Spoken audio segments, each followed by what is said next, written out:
Good evening, PLW Nation, live here, Las Vegas, Nevada. Hideaway Field's last regular season broadcast. We have in one corner the Night Owls. Last night they were able to steal game one from the Bombers, but the team kind of fell apart from there, and they find themselves with one final shot to avoid relegation. In the other corner, we have a very ready Warbirds team here tonight. Mayo in town, Dodos ready to go. Which team will stay in PLW and which team will find themselves joining the Lightning out of Premier League WIFFLE? Tune in and find out next.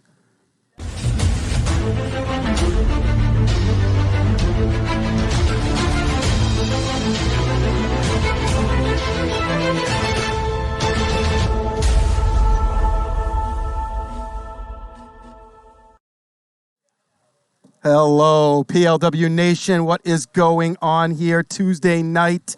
We are in play downs, the relegation tournament here. Lightning are already in relegation, and the loser of this series will join them in the Challengers tournament before Season 5 begins to see if they can earn their way back into the league. I'm Chad Phillips. I got Trench Pacone here with me tonight. How is it going, buddy? Let me tell you, all I could remember is last night. Who told me? Who was I commentating with? You were commentating with Cody Runnels last night. Runnels said that Chris Warfield, the War Chicken, wants to stick it to the Night Owls. That's what our PLW little emblem thing when we had the Night Owls going against the Warbirds. It should have said, the Warbirds, will the Warbirds stick it to the Night Owls? What do you think? I think they will. Yeah. I think they will here tonight. And when the Stein and the Dalby aren't in town, this Night Owls team isn't really the same. No Hutter here tonight. He's been on fire as well lately. They could have really used his bat last night.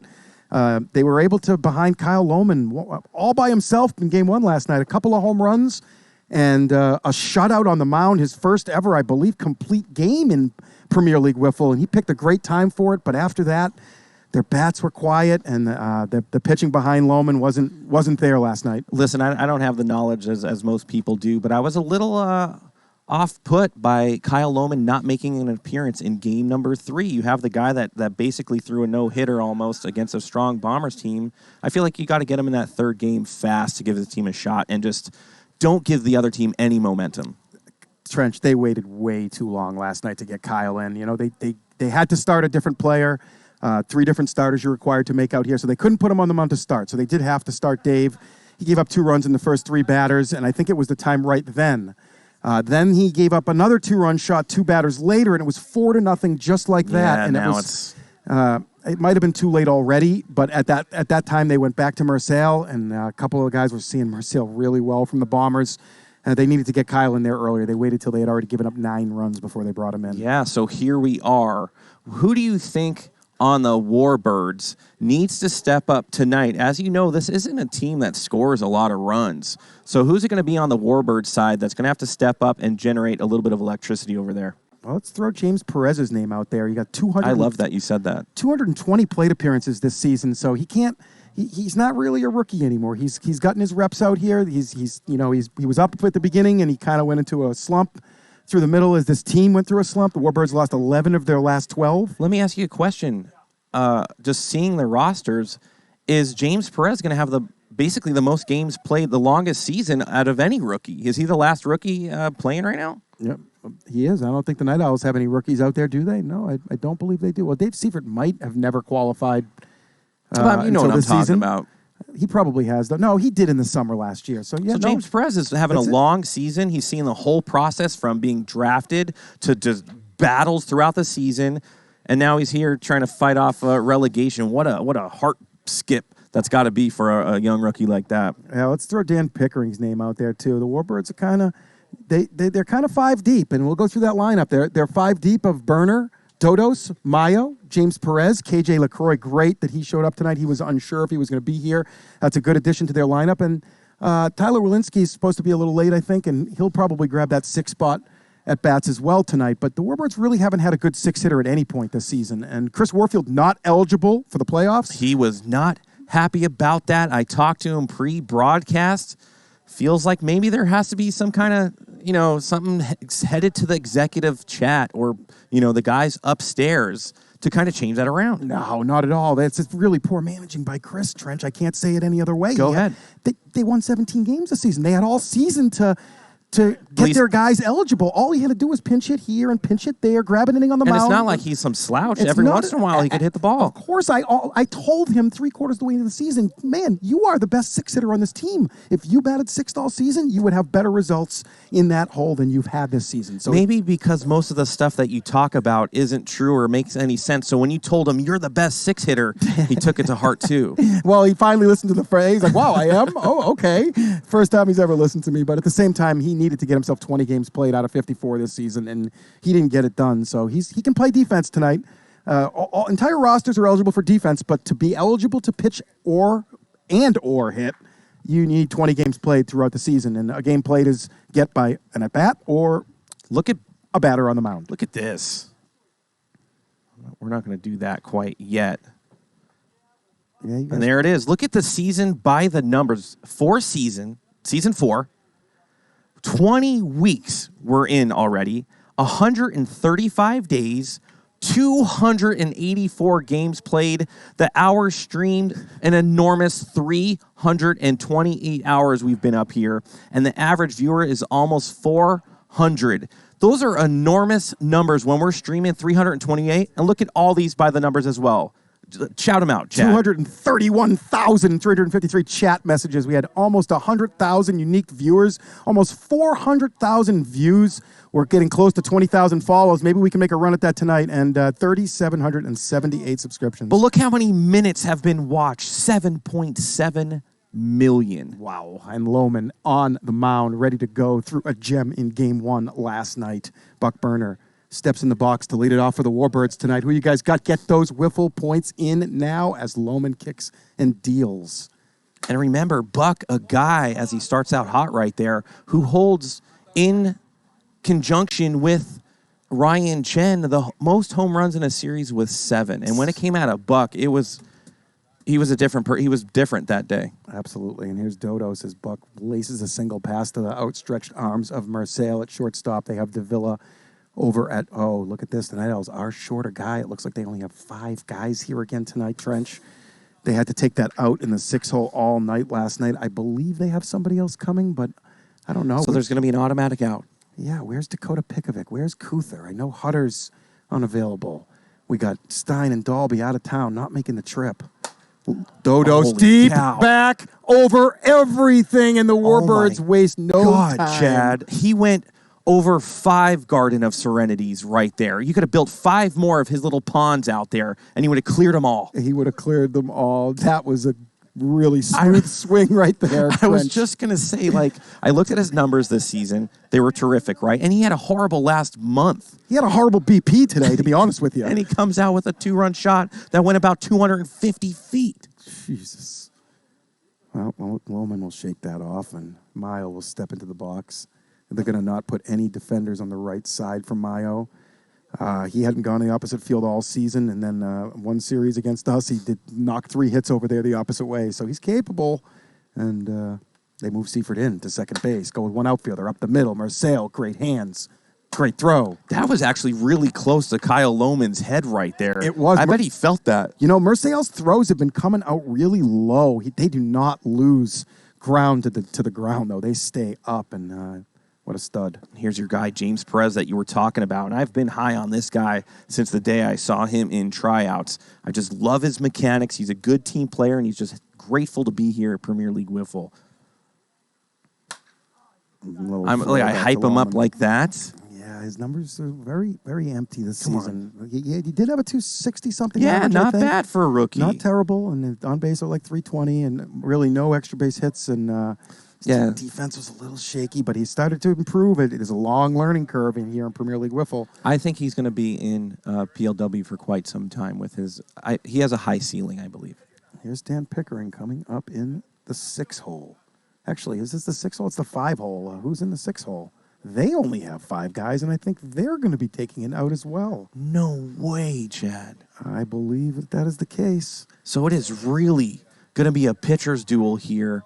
Obviously, the Warbirds a lot deeper, but you just never know when somebody might pitch lights out. And just like last night, Kyle Lohman on the mound. Look at that, like 3 pop-ups straight, or 2 pop-ups and a weak grounder. Other than Jim Dodo's, of course. Other than that, maybe Brandon Mayo, you got to pitch, and it's because we don't see KJ LaCroix. Yeah, KJ hopefully will be here. I'm not sure if they have anybody else coming. I don't think they do. I should bring up their roster. I should be more prepared here. Go over that Night Owls lineup right now, Chad. All right, they got Sean Marcel in the leadoff spot. He took a lot of good swings last night. He was getting frustrated in the middle of the night, and then he popped one out of here and then popped one the other way late. And the Night Owls made a big comeback after being down 12-2 last night, put a 7 spot up and a big scare into the Bombers, but there wasn't enough. Lohman, huge game 1 last night, as I said. He tailed off a little at the plate last night, too. It said he can pick it back up. Logan Christie in the 3-hole. Nick Davila back in town in the 4-hole. Going to need his bat. Dave Seifert, he hit a bomb out of here last night and caused a little bit of drama, if I remember correctly. And Alonso Valencia locked down. No drama here. Nothing to see here, Chad. PLW creates none of that. No storylines on heated exchanges, or we are a wholesome bunch of wiffle ball players that adhere to all and everything that we need to here on Twitch. As I see a couple ducks over there, Anthony, towards the right field. It looks like they're going to go swimming in the Garden of Serenity. There they are. Just barely get Christ, that's totally intentional. Warfield throwing one into the booth. And it was actually a really good throw. He doesn't make many of those, so he'll probably throw one into the turf as soon as he gets that grounder. Look, I always say look at the sun over here. It's basically, I have God looking down upon me with his the Lord himself, his Trench. ray shines. The wiffle gods are sitting behind him right now, waiting to peek their heads, but so far, the Lord himself. Well, here's Brandon Meyer. What the heck? Come on, Warfield. That's total trash, man. Come on. We can't see everything up here. And just like that, immediate drama, Chad. Well, he's kind of a dummy. I mean, I don't know what else to say. Nobody else in the league is going to pull that off. Two throws that were on a string straight to your face. That's the disdain that he has for you. Here's Mayo back on the hill. He missed last week's games. They missed him. Dodos hit a monstrous 2-run home run in Game 3 to walk it off against the Vipers to give them a chance here tonight. Otherwise, the Lightning would be here playing instead of the Warbirds. And Dodos is playing shortstop. Yeah, that makes sense. He's been playing a lot of shortstop the last few weeks of the season. Patricka's not here. He's going to be there all night, I have a feeling. And he's got some of those salmon cobbler pinkish shorts on. Yeah. Right? Did he borrow them from you? I know you have a pair like that. You guys look very similar right now. Here's Sean Marcel. Left side, the chicken. Nothing. Just foul. Got Jason Stevenson down there with a stopwatch. Taylor Briner will be the third base umpire when this game continues. Stevenson's just filling in. Taylor running a little late. We got Trevor Bauer up here on the clock. Gio Battistoni down at first base. Anthony Michael on the sky cam. Tom Gannon and Greg Kelly down in the dungeon. To the right side. Listen, Gio Battistoni, he's got a championship. He was part of that Vader squad. He's out here doing the thing, umpiring, and we consider him one of the better umpires out here at Premier League Wiffle. Definitely do. Had a nice talk with the 3 umpires tonight, and Stevenson, and making sure we keep things under control tonight. Understand sometimes when things get a little lax and a little, but yet really intense games here. Yeah.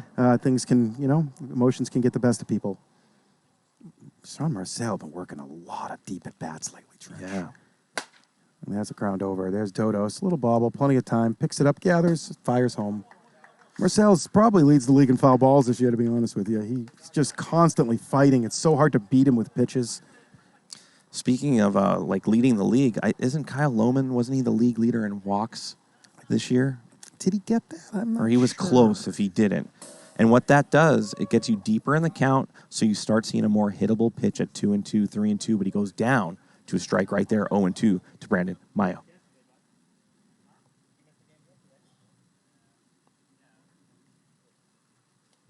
Do you think some of the Warbirds are kind of having the same thought as you? Like, hey, dude, we've played 54 games. You couldn't get 20 at-bats, chicken? Yeah. A lot of spin on that. Not easy. Dodos with a good job. Even after off it, Warfield's body, it still had a lot of spin. That's when you see guys go to grab and they don't realize that it's still spinning 1,000 miles an hour, but Dodos with a great play. Warfield with a great play. You know when you go through the airport or some kind of mall and there's like these little toy robots that move and they're like, that's how the War Chicken moved right there. And luckily, Jim Dodos was there to clean up that garbage.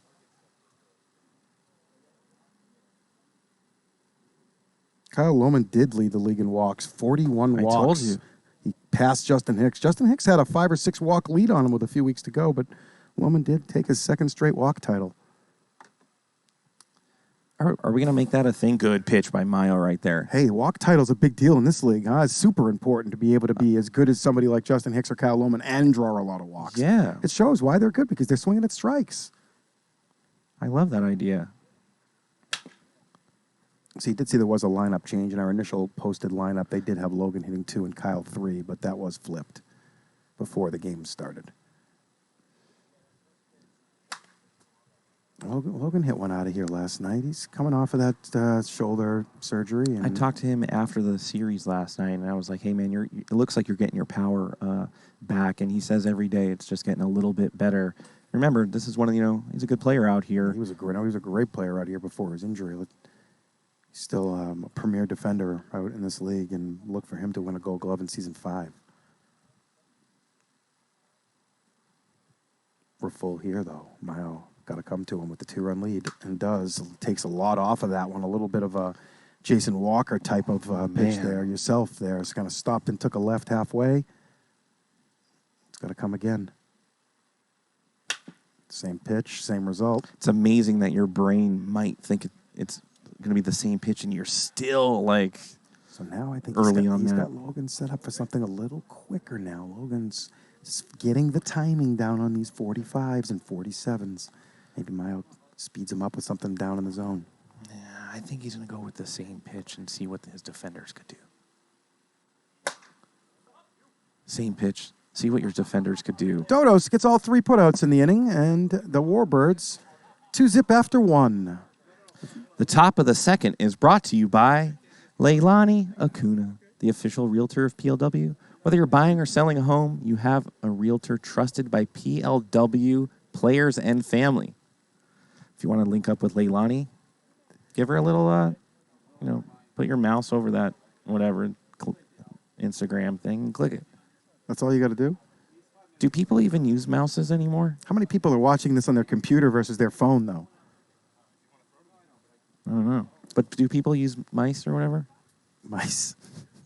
I have a computer at home, and I use a mouse, yes. Yeah, that's what I'm talking about. I see these computers now with you could just brush your finger over the top, and it really makes it difficult. Anyhow, here we go. Lohman back on the hill. Who is up for the Birds here? Are they taking it out right now, I believe?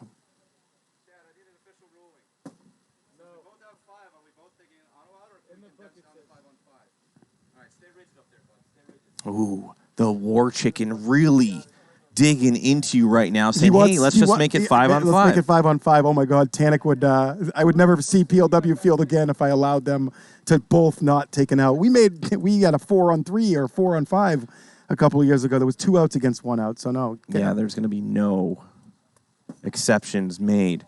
PLW.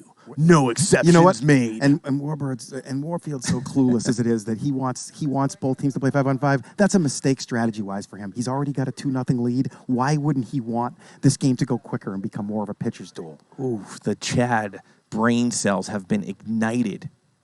Here's Buck. With that, both teams taking it out, this game gets condensed down even more than it is, and you can use the strategy of, oh, look, it's 2nd and 3rd, and the 5-hitter's up. Let's intentionally walk him because there's an out behind him, so the inning is over. 2nd and 3rd, 2 out. If the managers know what they're doing, the inning will be over. So we'll see how that plays out, and if teams take these little game shots almost at it, like, no, I would be balls to the wall out here. Got to avoid relegation trench, whatever you got to do here tonight. Yeah, 3-1 count to Buck Burner right here. A walk in the second would be big for Buck. But Lohman throws a pair of dice at 48 to fill up the count 3-2. And you're probably going to expect a similar pitch coming out of Lohman. He doesn't want to walk. And Buck to the left side. Davila caroms it over to Merciel. 3 flags, throw it in time, 4.27. Good play. Trench, if we were here playing tonight, which I'm really jealous that we're not right now still, we'd have 11 guys here tonight. 11? 11. Ball in the dirt last time Dodos faced Kyle Lohman. Lohman's memory bank got filled up with a 2-run shot that went 250 feet. Throw a little shout out to Dennis O'Brien. Happy birthday today. Yeah, D.O. Birthday? D.O.B. I think he might be out of town, actually. Oh, no. What a play. You could see that Lohman hung that one, and Dodos kind of, well, he didn't get lucky because that was a shot, but Logan did a really good job with that. That was not an easy play. That was 100 miles an hour, and he didn't know much about it, but such an athlete, able to put his hand in the perfect spot. He almost caught it, Trench. Yeah, that was, it was almost an easy triple, but his hand was right there. Almost saved it right there. He really almost had that. It just didn't stick. It barely popped out. Remember last night he had a couple great one-handed digs out there as Mayo takes a swing and a miss to go down 1 and 2. Oh, look at that. Plus 450 odds on the Night Owls if you have the Night Owls this game. Mayo to the right side. Oh! David Seifert does the floppy duck on the right side. All-out effort. You ever done the floppy duck? Probably.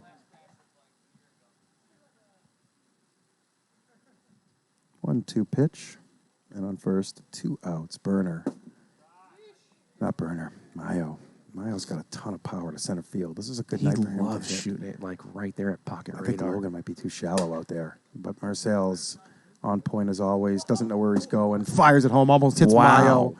Had plenty of time there. Still good job by his defense to tell him where to go. I love what just happened there. I'm glad they got the out because it was routine. But do you see how instantly the brain starts malfunctioning when somebody says 2-2 and nobody was there? He takes a look. That happened to me early in the season, game 1, I think. Tanek was throwing a shutout, and something happened. I remember. And I threw it over the backstop, one of the 2 airmails I had all year long. I was so upset at that. I went to go 2. Nobody was there, but they called 2. Yep. And then all of a sudden, you're in quick mode. You're in quick mode, and you kind of flip it a little bit more, and and the ball rises up on you. All rise. All rise. Yeah, I did it a couple times this season, too. I knew before the pitch, like, got to go home, and then you get a hit to you, and somebody goes 2-2-2, and you throw it to 2. It's your brain can be a weak thing at times. There's a poll up right now, Sparkles. What's it saying? Well, can the Night Owls overcome the 5-man team and win a game? Both teams have a 5-man team, so they're not overcoming anything. But this is an even Steven affair here. There'll be 1 out here for the Night Owls taken. After, well, it's going to be Davila, then Seifert, then an out here this inning. But I'm going to say that the Night Owls cannot overcome that this evening. Couple Sand Vipers out there. Looks like they might have went to the Lynx prior to hanging out over here. That's Mark Tavano. That's Dustin as well. They had a good season. Dustin, a rookie for the Sand Vipers. As Nick Davila, I feel like this is a good addition for the Night Owls. As Nick, he's got some power with that bat and also a good eye. Well, he played on Mayo's team for a good 2 seasons, so very familiar with him.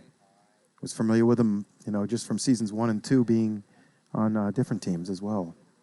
Calicos and Bombers at that point. Nick was a Calico, which is now the Night Owls franchise, and Brandon Mayo was a Bomber originally. Left side. Dodos snags it, stays with it. Just enough time. Gets it there.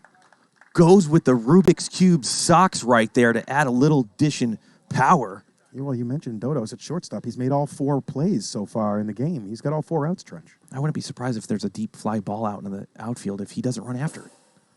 Mayo pitching to contact, and his defense taking care of him so far. They got Perez out in left. They got Buck Burner in center, and LaCroix and Dodos manning that left side, down a man. Oh, Warfield. I'm sorry. Warfield eligible on defense. He's over there playing second base. Can't even match his damn team, Trench. I mean, what is going on out here? Well, because he's the owner-manager. Don't you wear something different? No. No? No. Well, in hockey, they're not out there in full gear. They're wearing a suit. So so that you know that they're not in hockey. What does that have to do with anything? That's 2 outs. Well, and the manager strikeout. is what I'm saying. Looks different than the players. 3 outs in the 6 hole, taking the out, and that's a 1-2 inning. The old 1-2. Yeah, the 1-2 punch. But the Warbirds up. They're definitely in this game. As you see, KJ LaCroix has showed up, and there he is, the War Chicken. I mean, he's been here since the beginning. He is one of the original. Why didn't he bat if he's here? Why didn't he bat? Maybe he just showed up.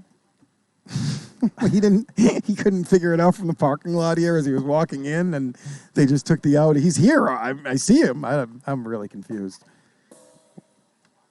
Warfield's not doing it. There's for the me, guy but from Jaws. What's his name? It's not going to take a lot to take care of these Night Owls tonight, I don't feel, though, Trench, unfortunately. So I don't think Warfield can screw this one up. He's trying, though. And he's fighting to go 5-on-5, and now he has a 6th guy, and they don't. And he's fighting for it. Unbelievable. Oh, James man. Perez up.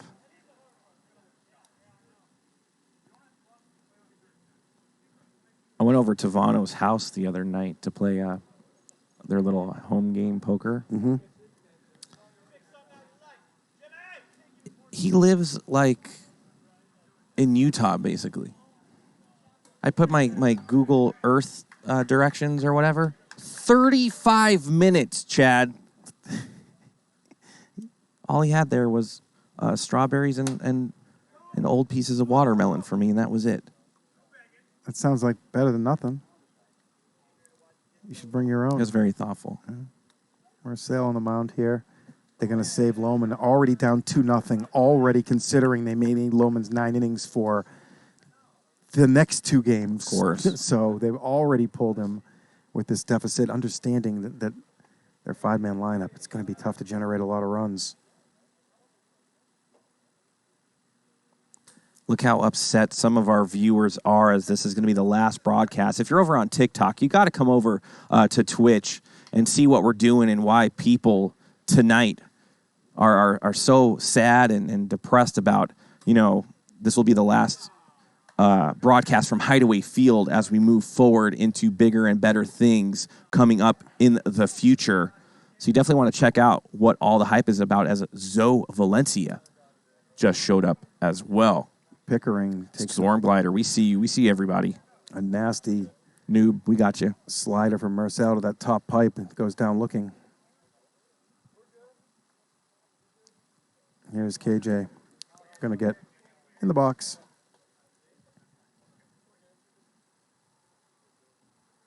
Good pitch by Marcel right there. That's nastiness. So the Warbirds aren't taking it out anymore. They have 6 guys now. KJ's filling in the 6th spot here.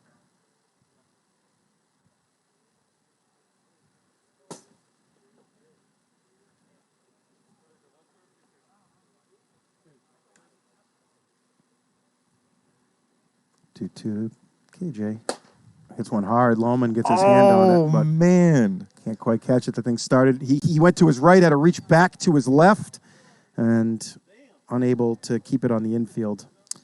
Yeah, Lohman got all crossed over out there like he was going against Steph Curry as Lohman deflected that. I think it was going to hit the turf regardless, but good effort by Lohman as Buck Banna is up to bat.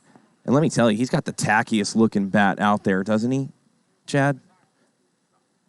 Yes, he does. I like it. Buck's the man. I'm not sure about those pants still, but Yeah, they're like half shorts, half pants. I'm not feeling the look, and I can't imagine his wife is either.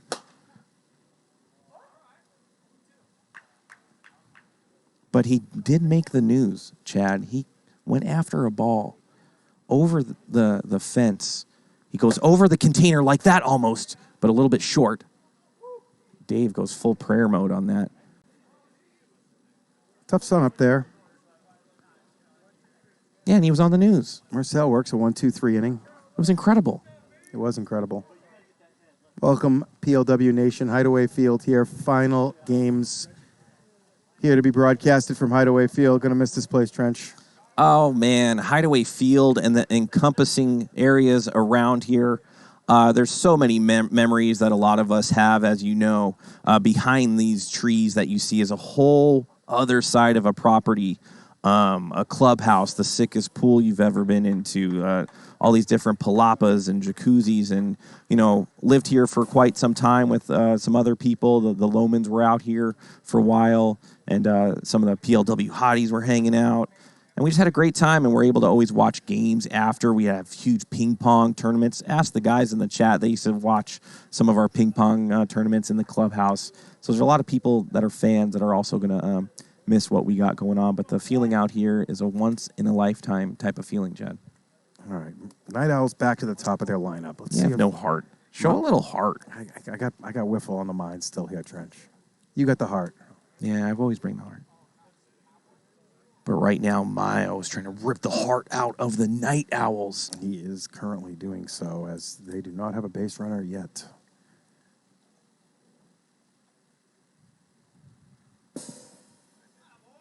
Mayo's low. He's kind of laying a lot of breaking balls right in there tonight. I'm not used to seeing this out of him. Yeah, and if these guys kind of wait on it, and Sean's known for it, he could easily go opposite field, laser beam out there. Warbirds pretty thin on pitching here tonight. As you see Merciel chase the low submarine delivery from the first time from Mayo. Yeah, but that's what he does. It wasn't a bad pitch. Sometimes he's hitting that outside pan, and it looks like it's long, but it's not. So great setup pitch by Mayo. Like right there. Loman catches a break. It's 56, 55, or under to get called strikes here. That's twice Loman has, actually 3 times now that he's taken a pitch that only 1 mile an hour over. Yeah, I think he might just be taking against Mayo. Anything down in the zone like that. That's a good piece of hitting there. Loman, first base runner for the Owls. Laces went through that 5-6 hole, bringing up Logan Christie here. Let's see if the Night Owls can get a little momentum going. Mayo has been tough. Top 3 in the Cy Young basically every one of the 4 seasons. First half of the season, he was a Night Owl. Got traded over for Logan Christie and Sean Merciel at the halfway point. Was one of the bigger deals of this season, and it's showing up here tonight. I mean, Mayo, if each team was loaded, Mayo, Stein, and Dalby? It's insane, man, what this... that's what they used to have. That's what I'm saying. Yeah, well, such a weird dynamic for Nick because he's got 2 out-of-town guys, and then he had Mayo that was always here, and it was just weird to trade Mayo away, I thought, and it's kind of backfired. And although the Warbirds did lose 11 out of 12 to end the season, so who knows? Big pitch right here, Chad. 3-2, runner on first, 1 out, bottom of the third. Owls down by 2. An unbelievable pitch by Mayo to have the confidence to throw a pitch on the inside that was a ball and know that that player is going to take a swing. Man, good stuff out of Mayo.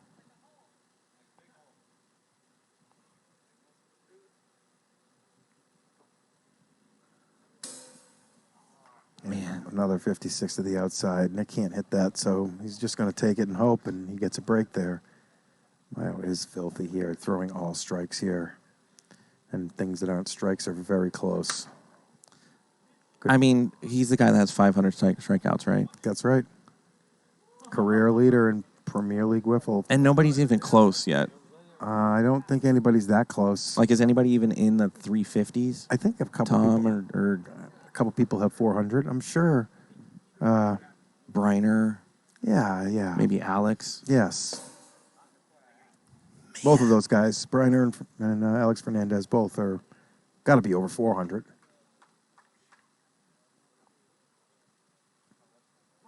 Two count.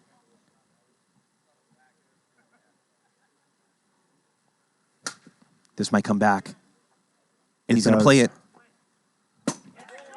That was a great play by the KJ to wait on it till it got to him to make sure it was in fair territory and then gunned it to the backstop in time. Yeah. And look at Purdy says, I'm coming for these records. And I believe him. How many? He had a bunch of strikeouts this year. Yeah, 192 to lead the league. God. Or 192 or... Yeah, it was 192. That's insane. Yeah, and he missed a week. He was mad about missing that week. He said he would have got to that 200 if he didn't miss the week. So next season, we can get there. So many windy games early in the season he had to endure. It's just so many impossible weeks to pitch. Got a slow start to the season. ERA was way up there, but he had a good finish. Couple more players from the Vaders. That's Kyle Etter and Ethan Ibarra all splashing that championship ring that they got. Yeah, they dominated this season. The ones kind of only could bring about 60% of a team for that finals, but I'm not sure it mattered. I know Chen would have made a difference for sure. Yeah, I mean, he's the MVP of the league. You have to recognize that. But the Vaders looked like they were pretty much ready to beat anybody. They didn't really give up many runs, and they scored double digits in 3 of the 4 games. Marcel with a clean second inning back out for the third. Dodos hit a ball about 195 feet in his first plate appearance. Takes ball 1 down. Marcel, an excellent fast pitch pitcher. He's going to be on that team going to Indianapolis in the middle of July to represent PLW in the MLW or MWL. There it is. Got it, whatever. NWLA. You see what they did there? They made Dalby like regular sized. If he was really, he'd be like a 1.5 feet taller than everyone else. Marcel's not on that team. We might have to get a GoFundMe page up so we can get him on that team because he is got a premier arm and he can touch 90 with ease and throw excellent pitches at that speed. He struggles at this 55 speed, though. Has not been a pitcher in Premier League Wiffle for the 2 seasons he's been here. I like that he's on the bump a little bit more with the season winding down, and of course here. And Dodos.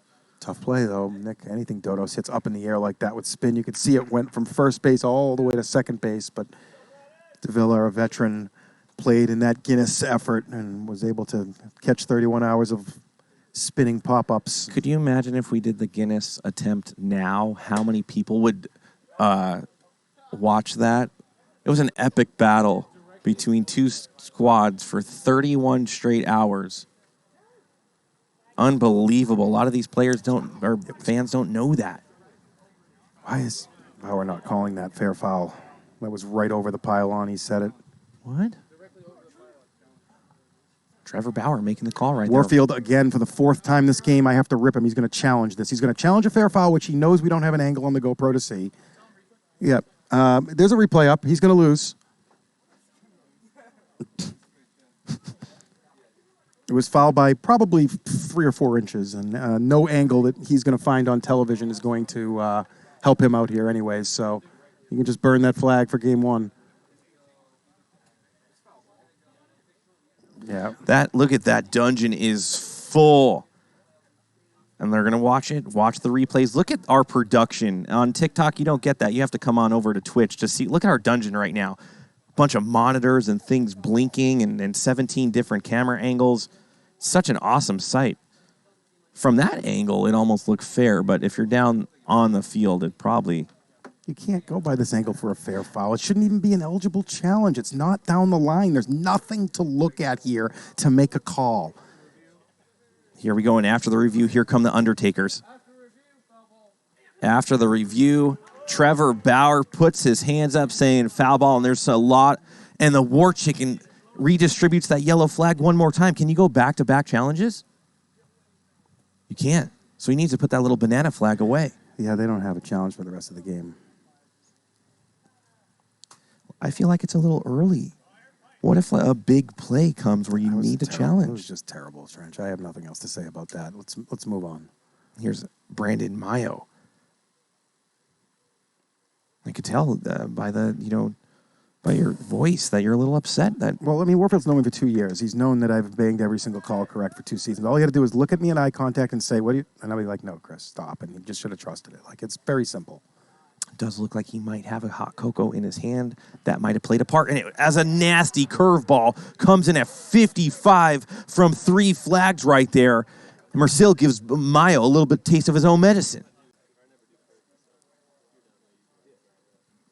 That Guinness game is on YouTube for 31 hours. Who's going to sit down and watch that?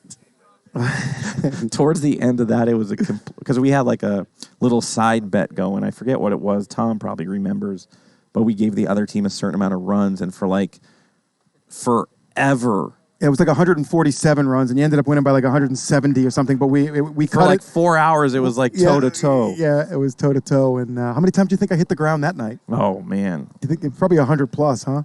easy. As we're gonna go into the bottom of the fourth, 3 flags, pitching a doozy so far on the mound. What's 3 flags? Well, he's Italian, Canadian, and American. 3 flags. That's the first time you've called him that all season, isn't it? Chat. Did you just make that up tonight? It's a little late for nicknames. PLW Nation, take care of my light work, please. God. Tune in, would you? You're just tuned out all the time. It's warm out here tonight, buddy. It's 100 degrees. Come on, man. You need some electrolytes or whatever the hell those are. Well, the Warbirds started this one off with a single and a homer, and they're standing on that 2-0 lead People here. are saying no, Chad. Dude's hitting the pipe.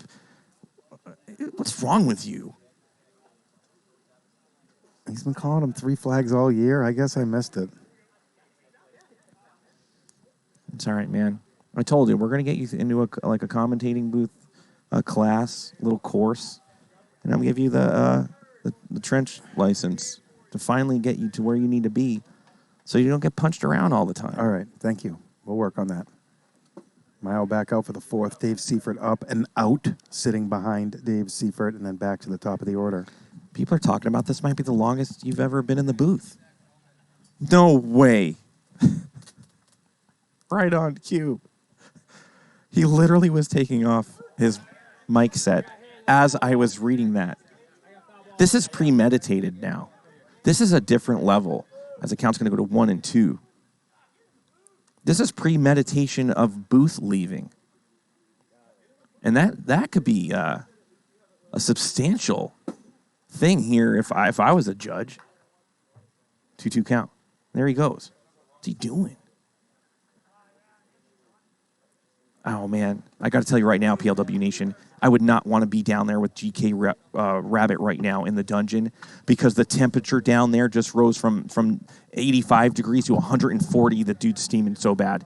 You were under strict orders by basically a general in the military. Do not leave this booth, Chad. And what do you do as I'm talking about it?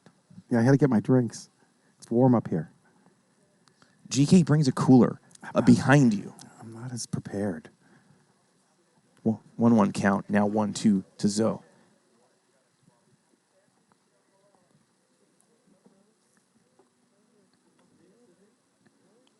Mayo trying to deal.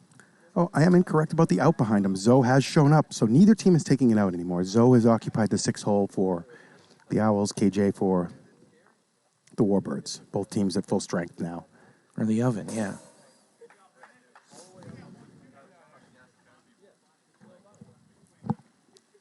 Zoe out in front of that.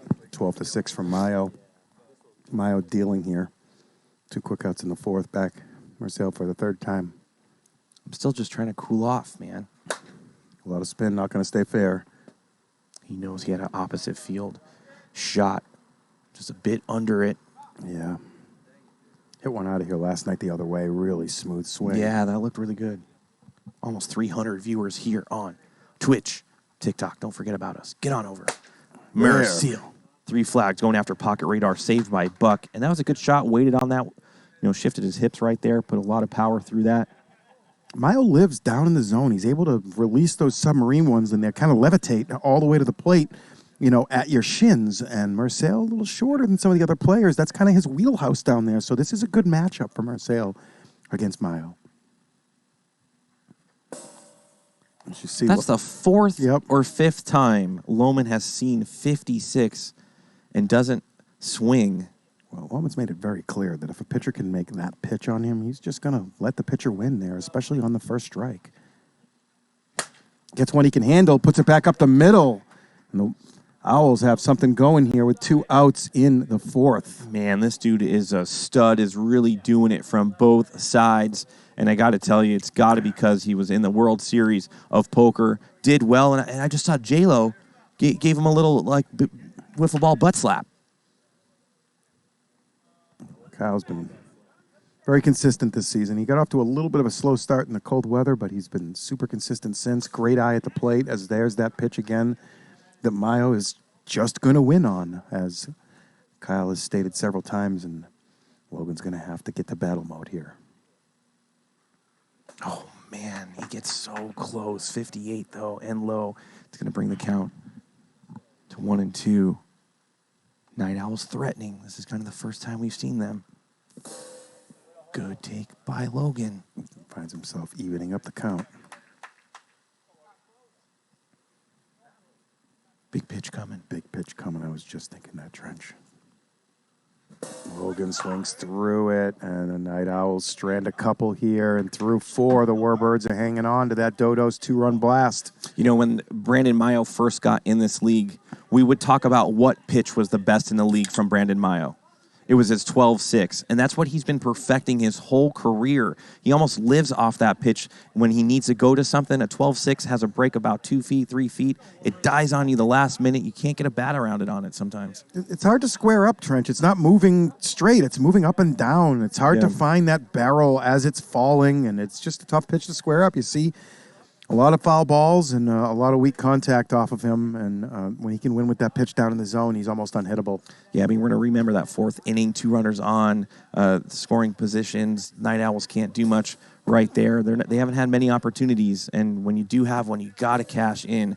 But right now, Sean Merciel, Mr. Three Flags himself, is trying to shut down these Warbirds to keep his Night Owls in business in game number 1. And this is you lose the first 2 games, you're done. There is no, third game coming. Yep, that's right. This isn't a 3-game regular season affair. It's a best-of-3 series. Loser joins the Lightning in relegation to the dreaded Challengers Tournament as Pickering out in front of that Marseille slider. Pickering, a true switch hitter, no? No. No? Pickering is a righty that was experimenting lefty and seems to have a good power swing from the left side, but not a lot of control. From the right side, he's a little better bat to ball. As we eclipse 300 viewers, approaching 400 in no time. 1-2 count. He stays back a little better on that. That thing is sky high, and Zoe can't handle it in foul ground. Pickering gets another swing. Listen, on defense, you have to surround your other defender that is going to get that ball. That's an easy play for somebody if they're just around that watching it. Yeah. I do it all the time. I tell my guys to do it. Get around each other because those things happen, and if you're right there to catch it, easy play. Hey, I don't remember the last time Zoe's missed one out there. He's known for his ability to stop those 100-mile-an-hour liners down there. Probably just you and him, the 2 premier ones in this league, Greg Kelly as well. Just reaction time and ability to get to the ground so quick. Zoe's got great hands, so let's one squeeze away there. Pickering gives him another chance, though, and he shows you exactly what I'm talking about and fires one into the backstop, and he is out. He actually caught that on the short hop. Watch this play. Good play by Zoe right there. Marseille been picking him up and putting him down since he got to the mound in the 2nd inning here, out here for his 4th inning of work.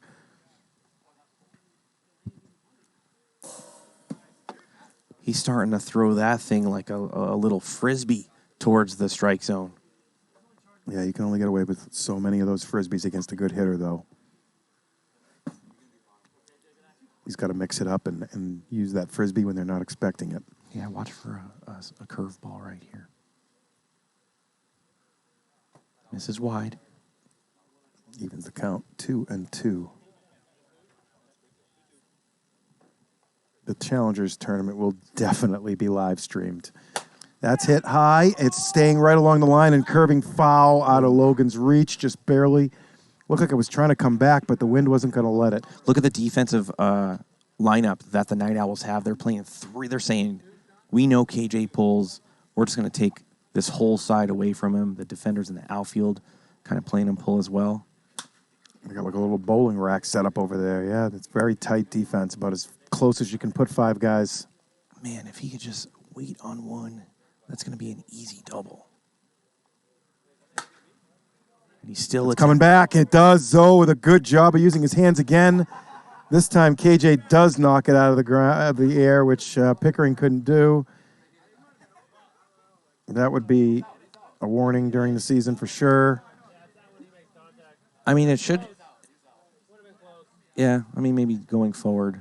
Because what if he was about to throw it over? Well, that time was going to be close, too. Taylor Briner is saying right now that the time was going to be close to 5 seconds. So that, I'm thinking it was going to be an out, but still just no reason for that nonsense. Here's Sean getting Buck Burner down 0-2.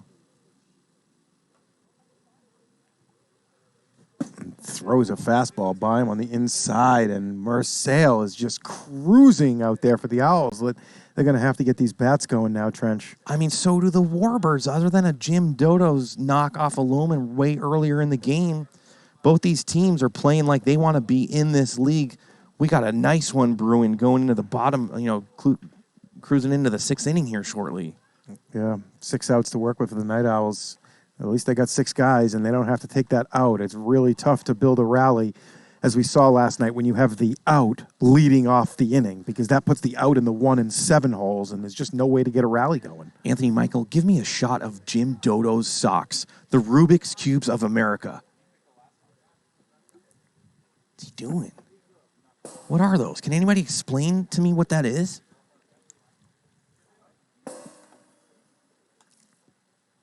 Back out a little bit. There you go. Dodos. The Night Owls have not earned a walk off a mile yet, I don't believe, so he can pitch out there. Ooh, he just threw a great double play ball as well. Dodo's on cue. That man is a stud. Look, Dodo's that's the little piece from Monopoly. I think it's the Boston Terrier dog. Dodo's is the Boston Terrier. Okay. I was always the car. Where were you? The thimble? The car. I was always the car.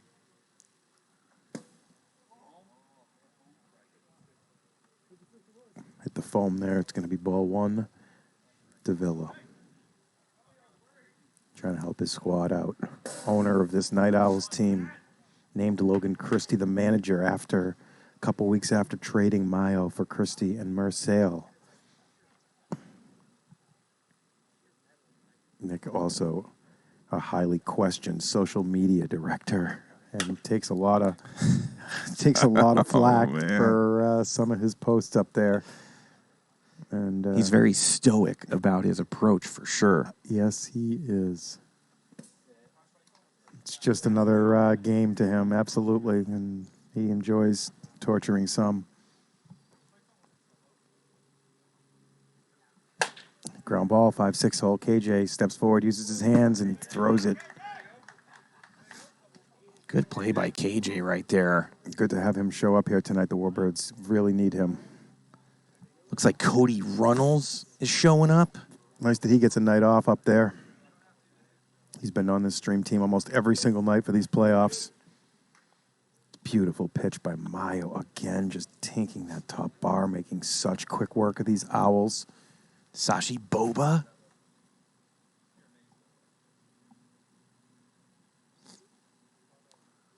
Not wasting any time, and the pitch was just too good for Dave to swing at. It's at 59. Yeah, it didn't look like it was 59. I don't think Mayo thought it was going to be either, but comes in a little too hot. It's going to move the count to 1-2.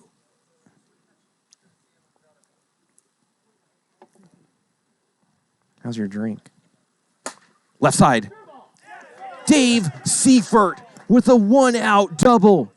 And the Night Owls are one swing away from tying this one up with Alonso Valencia at bat. Well, I don't think they should be looking home runs here. I think they got to be thinking stay back, opposite field, up the middle approacher against Mayo. Keep the train moving. Trust your next man up. Mayo going for that same bottom bar pitch. This one falls a little short. And I got to tell you, if Zoe happened to hit it the right side, the War Chicken's dealing with that sun real bad. Oh, and this time Mayo throws that curveball that I don't think Zoe recognized, and right around his bat, strike 2. Night Owls need to get this one run home for sure. Gets a piece right there, 1-2. The Owls trying to swoop in.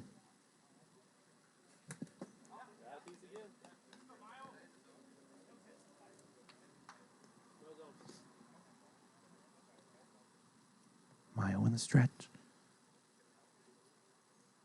Wind up coming. Throws a pitch into the dirt. 2-2. Zoe looks locked in right now.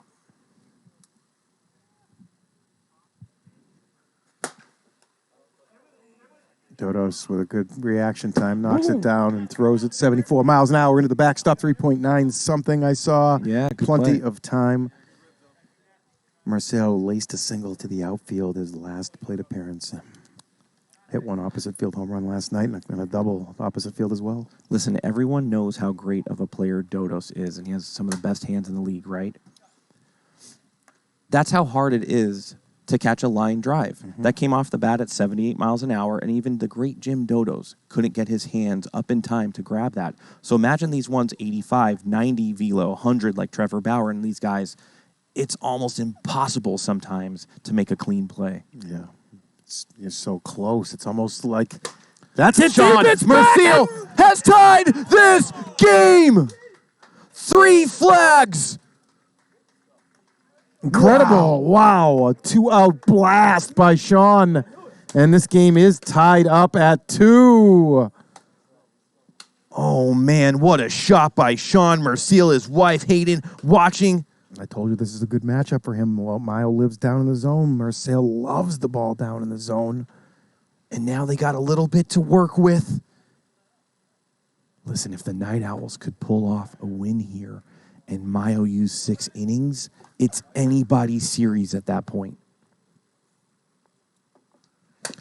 Lohman gets turned over. KJ, easy play for out number 3, but not after. Mayo throws 3 flags, a pitch that got sent over the container. And he's doing it on the mound as well. 2-2 score. Top of the 6th inning. Each team trying to stave off going to go play your team, the Lightning, and try to win their way back into Premier League Wiffle. Man. Yeah, I mean, honestly, I'm rooting for the Night Owls to win here tonight, and for one reason and one reason only. What's that? 2 reasons and 2 reasons only. Okay. Stein and Dalby, because you know when that Challengers tournament comes and this team is trying to win their way back into the league along with my team, that Dalby and Stein will both be here, and I really don't want any part of that duo in that tournament, to be honest with you. So you want the Night Owls to win? Yeah, so the Warbirds come to relegation with us. Oh, gotcha. Because we don't want to have to play the Night Owls in relegation. Gotcha. I feel like if we go to relegation with the Warbirds, we'll be the best of the 4 teams there that day. If we go to the relegation with the Night Owls, we'll be the second best team of the 4 that day. Yeah. So anything can happen. You know who could totally ruin your high, though? Is Jim Dodos. Oh, of course. He's ruined us several times. He beat us in the playoffs last year. He beat us up this season when we played them. So and I'm talking about in the game right now. The Night Owls are high on their horse. They tied it up. I know this. The Warbirds is still a pretty decent favorite here tonight, I think. Left side, Lohman on the run. Lets it go foul. Actually, a good move by Lohman right there. Probably figured if he tried to punch it out, there was going to be a deflection. I don't know. He might be able to catch it. He might be able to bat it back into play. Maybe just letting it go is best. Tough play. That had a ton of spin off of Dodos' bat. Here we go. Dodos goes after the duck that was just trying to make its way into its little haven over there. You know, sometimes when you get those little foul balls, though, and you know it's Dodos at the plate, you almost want to gamble and try and make that play, because if you only give up a single to Dodos, it's kind of a win. And any chance you have to get him out there is worth taking. 1-2. We need to get a GoPro on one of these ducks.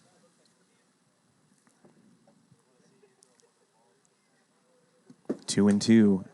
Yeah, Marcel doesn't want any part of Dodos, really. That's why you gamble. When you got a guy like Briner or Dodos at the plate, you got a 10% chance to make that play. You try. Right at Sean. That ball kind of caught him. I don't think Sean really reacted even until it was already off of his chest, but a good play to stay with it, and they got Dodos out. So, yeah, I mean, that was 84 off his bat. That was a good piece of hitting, and Sean came out with out number 1.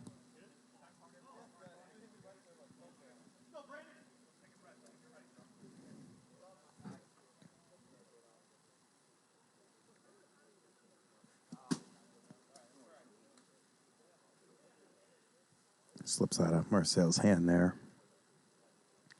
Look out for Mayo here. He's got a ton of power. Left side. And they got a runner aboard, 1 out.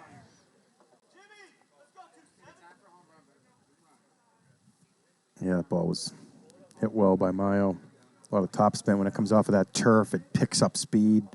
Kind of shoots through the infield. There's James Perez, who I kind of highlighted at the beginning here. He can, a little double here, can put his Warbirds in position to take this game. Goes left side. There it is, and there is the double, and there it is. Warbirds on top, 3-2. Started foul, came fair inside that pylon, just barely. Nobody could get a touch, and it's a clean double, 3-2 Birds. Man, Zoe came an inch away from getting that ball. He made a tremendous dive to his right side, tried to put his left hand out there. Oh, man, what an attempt by Zoe. Kind of a seeing eye double there, Trench. And now Pickering.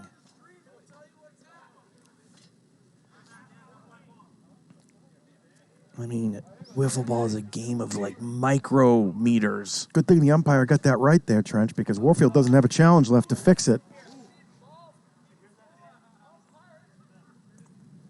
And the container is full now of fans cheering on their team. As Marcel goes high, it's going to be 3-1. And there's going to be a duck on the field right now. We're going to have to call time. And last year during Taco League, that duck played left field. And he just kind of wants to remember some of the last times. Sasai throws the duck out down there. He just ejected him. Duck's not leaving, though. Loman's going to chase him out of here. I love that even our wildlife are going to miss Hideaway Field.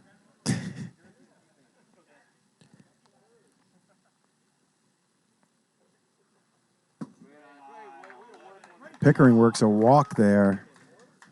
Not the worst walk with first base open and 1 out. Sets up the double play. Especially with KJ up, he's a pull hitter. But the problem is this brings Dodos back into play here for an at-bat. And Pickering, not the strongest hitter, is not somebody you want to put on base. Oh, barely misses inside.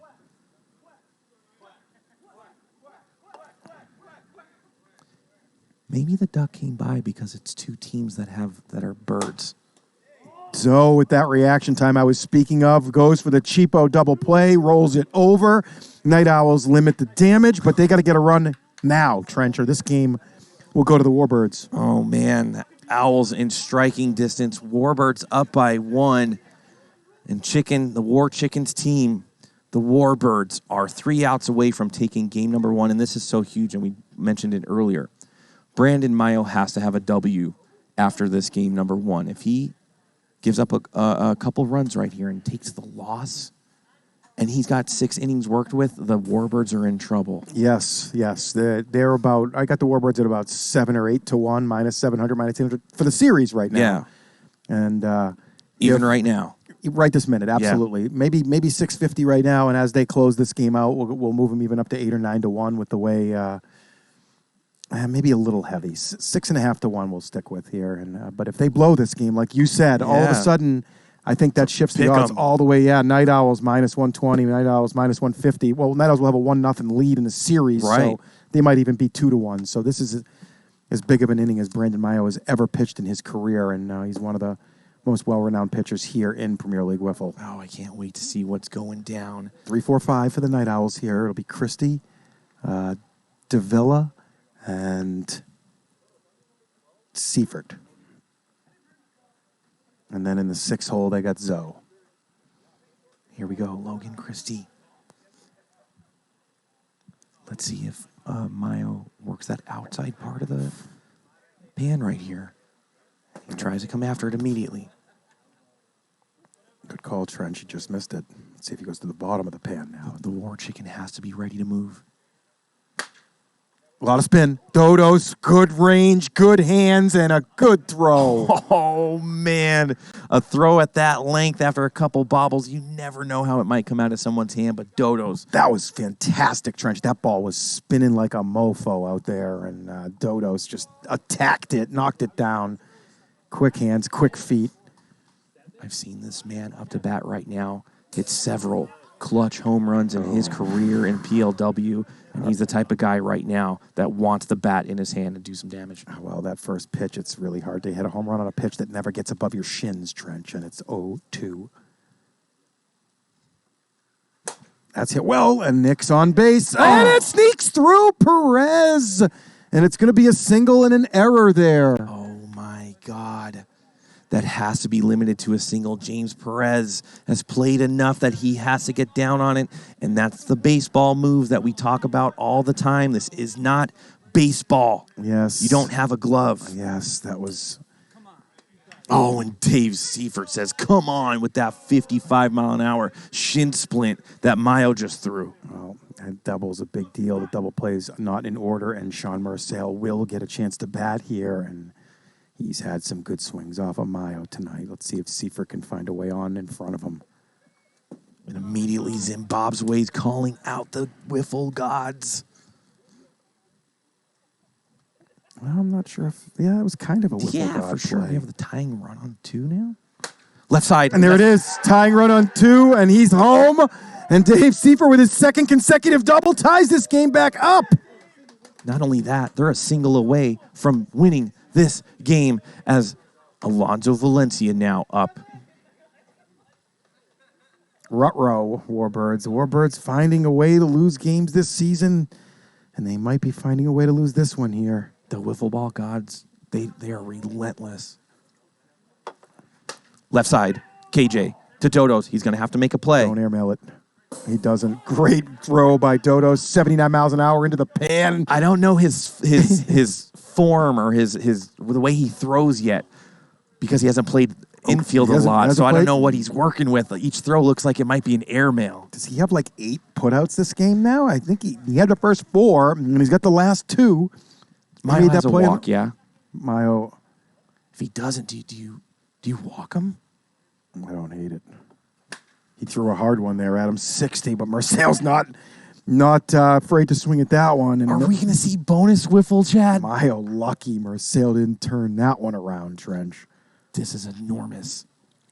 Sean Marcel, big part of our stream team out here quite a bit. He gets K'd up right there. We're going to see some bonus wiffle. 65 that time. Listen, the dude's a fast pitch player. Those 65s, he's feeling it. Is that 3 outs? That's 3 outs. We're going to go into the top of the 7th, Chad. That's 3 outs, Taylor, yeah? Okay. And you know what that's going to do? Now it's going to be a little bit more in favor of the Night Owls. You know why? Why? Because Brandon Mayo is going to see a 7th inning. Oh, man, they're really going to... If they can win this game and make him throw 7 or 8 innings... Oh, my God. Don't forget the rule that a pitcher cannot be 9'd out. We've never seen it. Yeah. We may never see it. I'd love to see it if Brandon Mayo can throw 10, 11 innings here if this game is still tied at that point. He'll be done for the night, obviously, after he's done with that effort. Marcel came in the second inning of this game after they went down 2-0 in the first, and he's coming out for his 6th inning of work here. He'll be one of the starters tonight. So the Night Owls only have 3 pitchers here tonight. Davila is not a pitcher. This is incredible. Zoe can't pitch, and Logan's got a separated shoulder. So this is very interesting how this could play out here as this game gets deeper. Man, the drama. The duck is back too, Trench. Oh, man.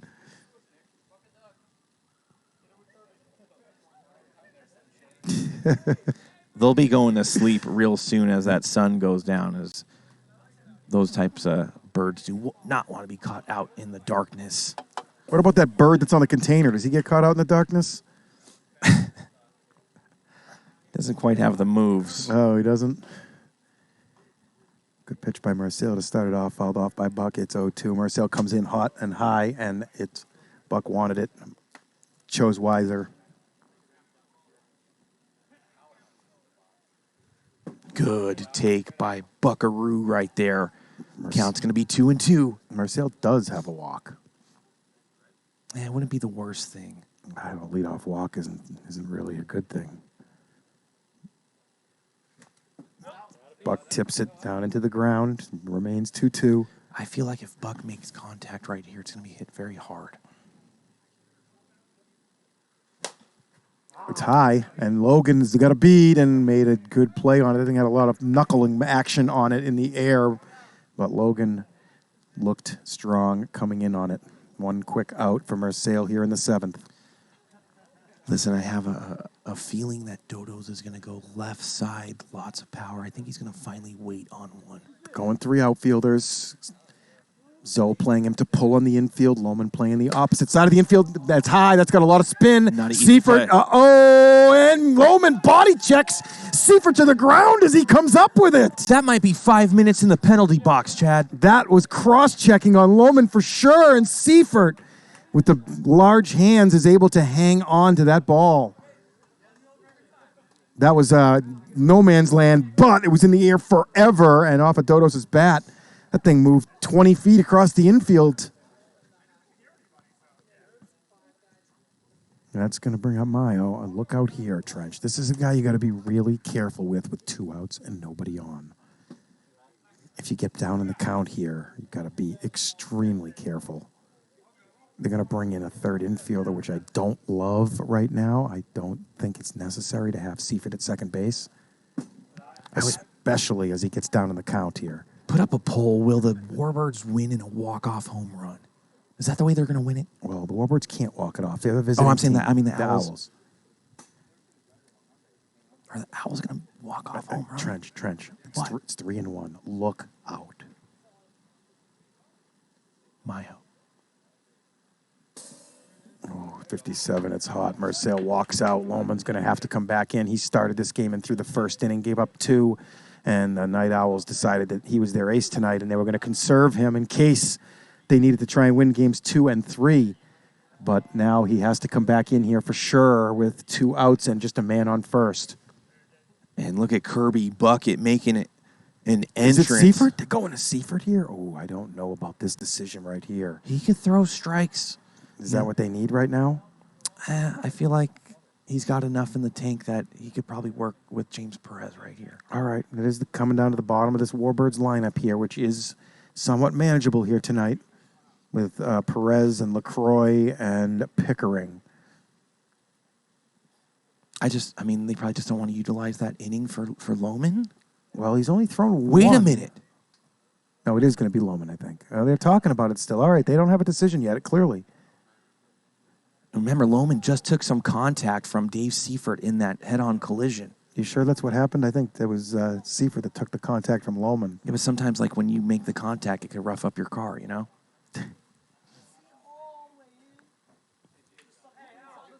And TB7 saying, we ain't got all night, let's go. I like it. Taylor Briner saying, listen, you can't be out there making calculations like your computer. And they're going Dave Seifert. He has a ball in his hand, has made a throw.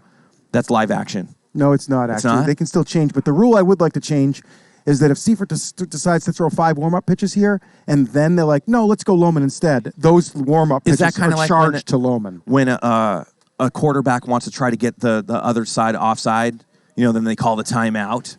Is that what they're trying to do? Maybe try to get them to jump? It definitely... Like they're going to see Seifert, but then last second they're going to see Lohman? Yeah, there's really... In MLB, once that guy throws that warm-up pitch, he's in. He's locked in. You can't change. And we haven't enforced that rule the first 4 seasons. It's been kind of... there's been a couple of changes, like I'll throw, oh, no, you go instead. But it's no big deal.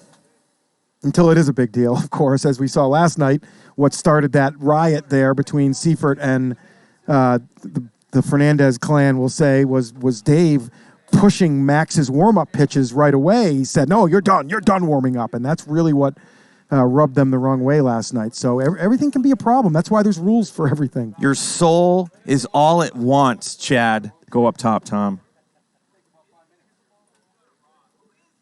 Alex Fernandez in the movie called Wendy. I saw it. It scared me. I'm probably not going to see it again because I've had trouble sleeping ever since, and that was 2 months ago. Here's Pickering. 2 runners on. What is it? Oh, Perez is already on. Okay, so it's Pickering, LaCroix here in the 5 and 6 holes that Seifert will face. Did they just walk? They intentionally walked Perez, right? Oh, they did, huh? Yeah, and bring up Pickering. That's what happened. So they brought in... Smart. But now what if the bases get juiced? Then you got to bring in... Taylor, they walked him intentionally to push him to second into scoring position? Why? I'm really confused with this strategies here tonight. And Pickering goes! Oh, Dan Pickering! Oh, my Lord, The Piccolo has done it! he turns on it! 3-run bomb! Are you kidding me, Night Owls? What is that They move? walk James Perez to get to Dan Piccolo Pickering, and he goes yard, and he's handshaking, hug shaking, chest bumping all the way to home plate. That move is going to be questioned for all of Premier League Wiffle history. I do not understand an intentional walk to put somebody in scoring position with a singles hitter at the plate in James Perez. Very little power displayed by him this season. Just a safe spot to even go 3 outfielders, protect against the double if you're that concerned about it. And instead, they intentionally walk him, bring up a guy that's kind of all or nothing. And as you see it right there, he turns on one, and the Night Owls go down Heartbreaker 6-3. for the Night Owls right now. And a lot of people are saying the wiffle ball gods are wide awake. You try to make a calculated move. Joe Madden got fired for that from the Angels earlier in the season. He intentionally walked somebody with the bases loaded in the 4th inning. Why? It was the worst move in the history of Major League Baseball, and Madden got fired a week later. Good. I've never heard of something like that. It made no sense. It's the 6th time in Major League history that there's been a bases loaded intentional walk. Did those three of them get fired too? No, 3 of them were to Barry Bonds, Okay. which made sense in close games late where they didn't want to get burned. And a couple others were really high strategic moments, but this one was just the 4th inning, 2-1 game or 3-1 game. Sansone They did win that game. They definitely won that game, but that has nothing to do with it. You want to be a Monday morning manager? I mean, it was a terrible move. So what? They won that game. They scored 10 runs. It was a terrible decision, and it was scrutinized heavily, and he got fired. KJ LaCroix, 3-2 count.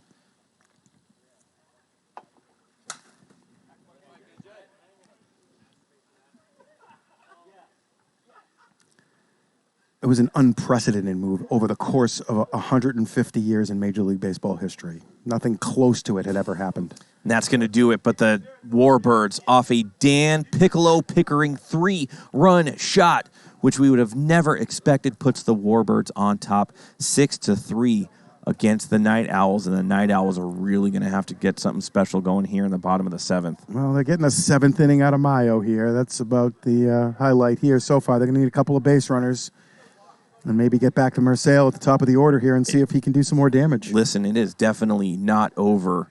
You could go from high to low very fast in this league, but right now they need to work with Brandon Mayo and get him the W right here.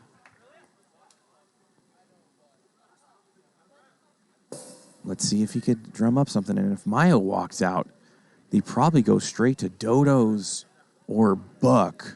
Or maybe they go to Piccolo. Who would you go to if Mayo walks out here? Well, Buck's the guy last week, man. Buck has turned it on, and he was the guy they had to depend on when Mayo wasn't here last week. And he did show some signs of some brilliance out there at times, Buck, with making some beautiful pitches to bars over and over again, and got the Warbirds a huge win in Game 3 last week when, again, if they didn't get it, they wouldn't be here today. They had to get one win, and they got it. So I'd go to Buck. Dodos is there, too, though. It's not a bad decision either. You know, KJ wasn't here last week either, and he can certainly get 4 or 5 outs for his team. Great pitch by Mayo. He finally lands something under 55. Catches Lohman on an 0-2 now.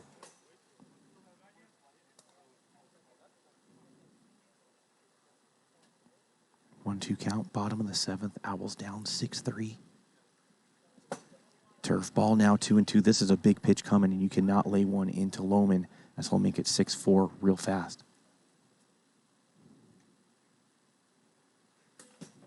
All right on the numbers, inside and everything. Lohman, one of the best eyes in the league, had to let that one tink off the pipe at 55 as now Logan Christie up to bat. What a pitch by Mayo. You know what he's gotten awesome at? It's just location.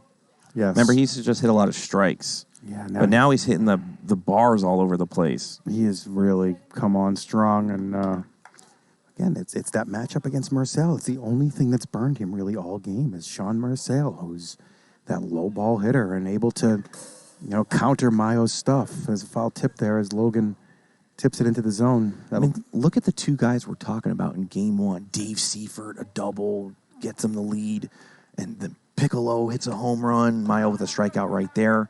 You know what I'm saying? Like two guys we would have never had on our board as game-changing situations, but that's exactly what happened, and now we're down to Nick Davila with 2 outs here, bottom of the 7th.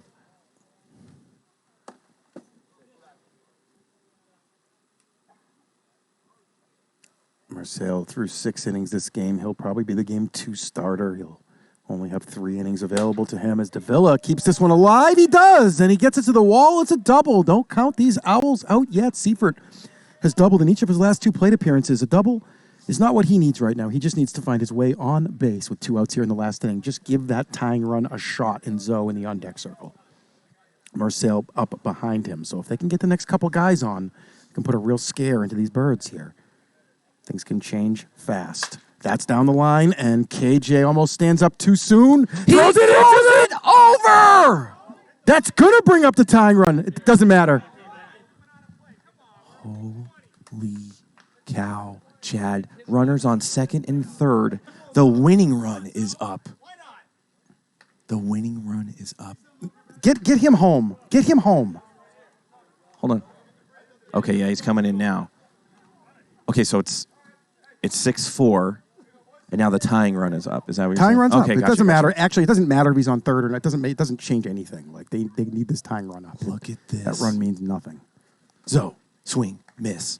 He's got to be more disciplined there, Trench. Now Usually is. I mean, listen, this is a primetime spot, man. Adrenaline is going. Good pitch by Mayo. Almost had him reaching for a that little one. better. He would have chased it, but he's able to lay off. What do you think? That's got Out to in do front it. of that one, Mayo gets it done. And the Warbirds take game 1 here, 6-4 behind a 7-inning performance by Mayo. A huge Dan Pickering 3-run homer in the top of the 7th.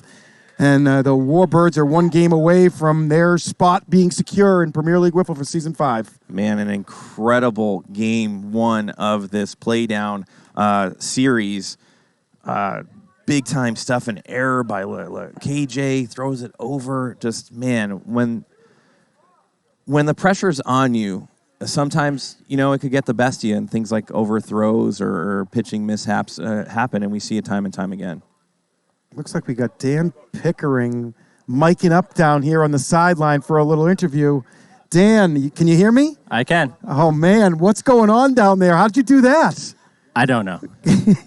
I don't know what pitch that was, but it hit my bat, so. Listen, they walked James Perez to get to you. Did that fuel a little bit of your at-bat to make him pay for it? Oh, absolutely. That's so disrespectful. I don't know that that's happened in this league before.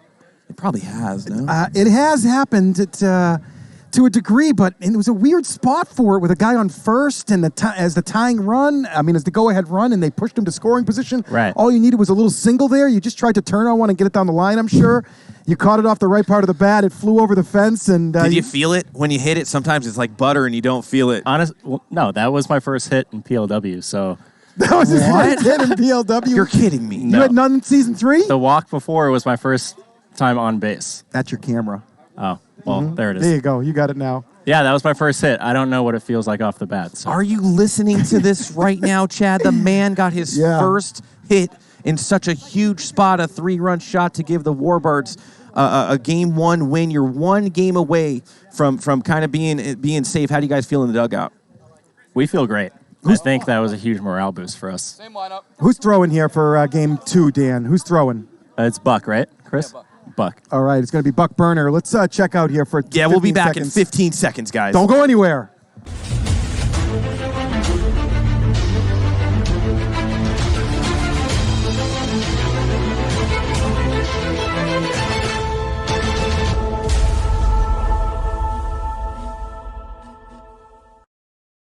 Chad, I just have to talk about it a little bit more.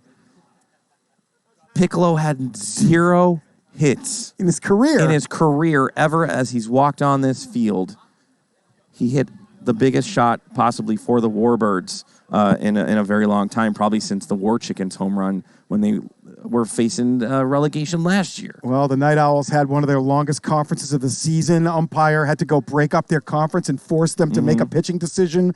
They went back and forth between Seifert, Lohman, and Seifert got the nod, and he hung one right away to Pickering. He just tried to get me over, knowing Dan had never had any Premier League wiffle success, but Dan was game.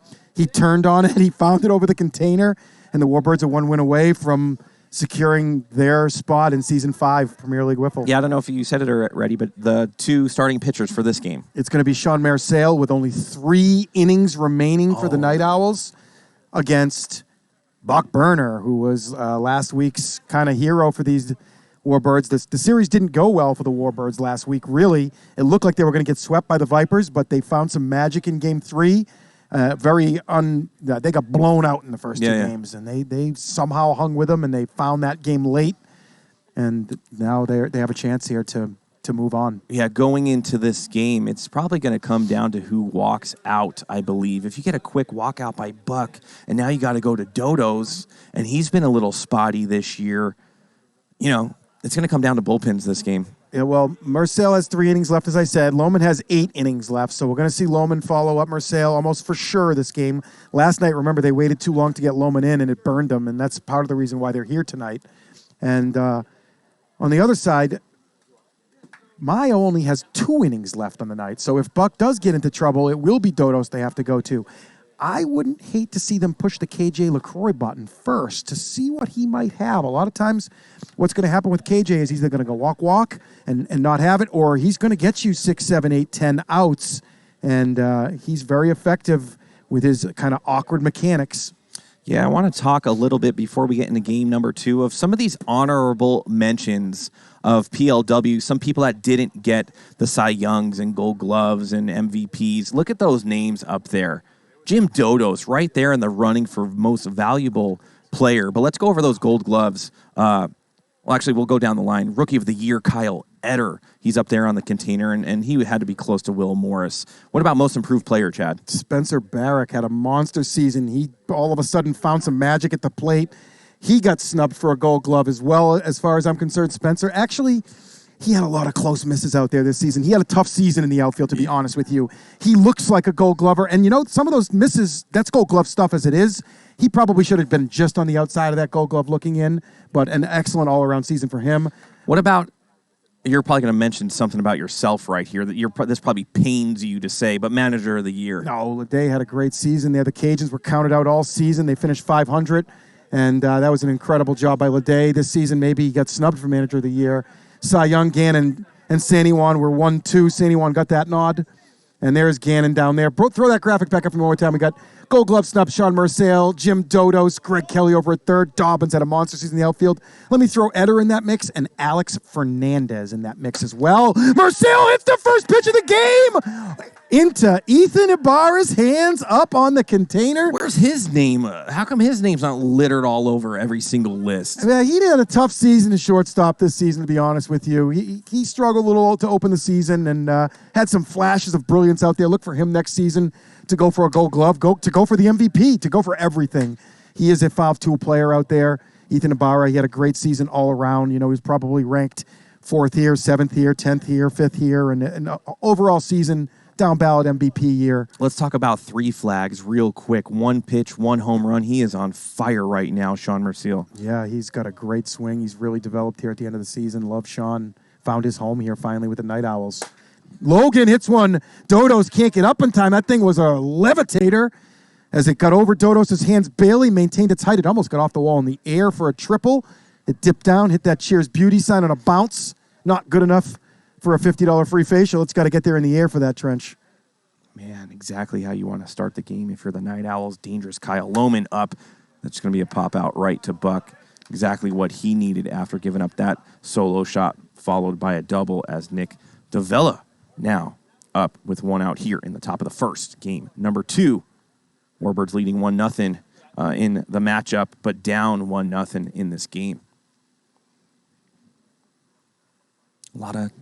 Get your bets in. Get your bets in. Lines are up. That's a rocket. KJ can't get his knee down in time. It looked clean. It's going to score Logan from second as it got underneath KJ. I'm pretty sure Logan questions the umpire. I'm pretty sure it was clean, waiting for a call. Logan's coming home. 2-0 Night Owls. Night Owls, Nick Davila, owner, manager, player. That looked like a slap shot, Trench, in a hockey game, and it just barely got under that 5-hole before he could drop that pad to the ground, a laser beam. Good pitch by Buck, 54 up top. It's going to bring Dave Seifert down a 1-2. Couple of doubles for Seifert last game.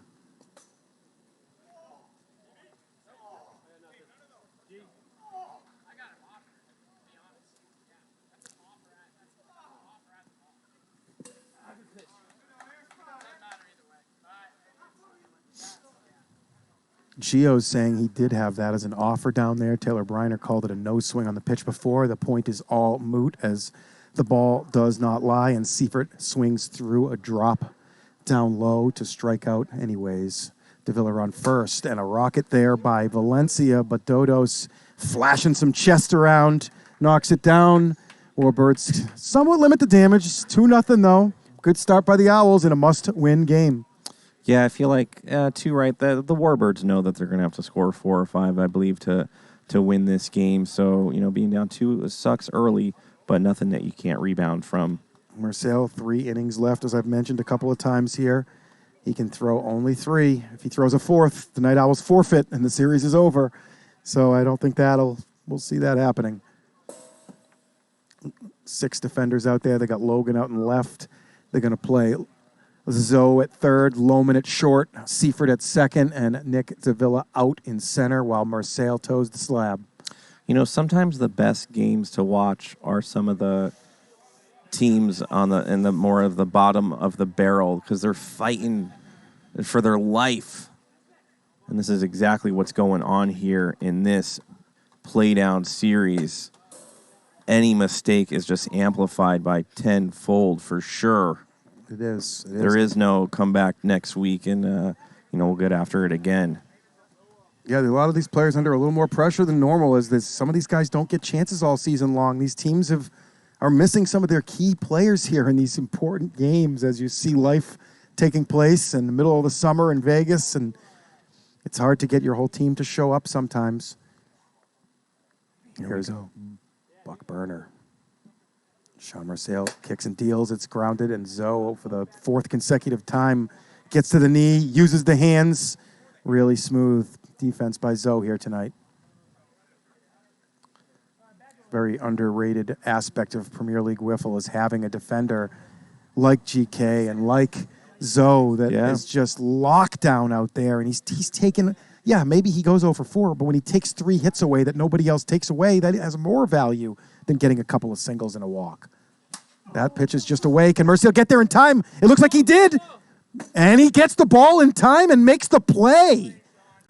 What a great effort by Sean Merciel right there. That's what I'm talking about. A player like Dodos, you gamble. You do whatever you can. If you can't make that play, all right, Dodos gets a single, but having to face him and risking that home run here is a big deal. Merciel goes balls to the wall, knocks that ball down, uses the fence to his advantage, makes the throw home just before that ball drifts off of the batting circle and becomes dead. Really interesting play by Merciel. One we really haven't seen a lot of as he throws a nice slider to Mayo. Mayo swings through. 0-2, 2 outs. Warbirds up or down 2-0.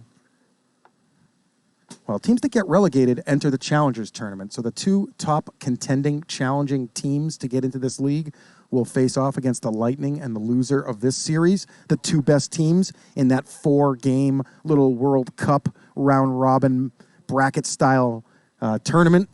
The best 2 teams get back into the league. Can Merciel make another play? No! Fair ball. Yeah, Briner all over it. Just fair. Right on the line.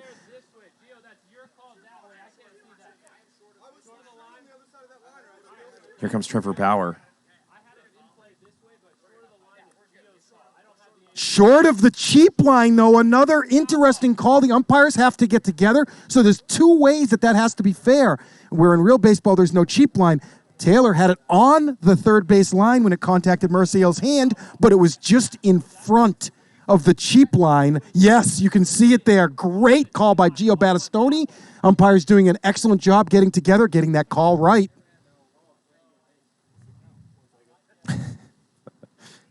After all that, Miles like, what's the count, dude?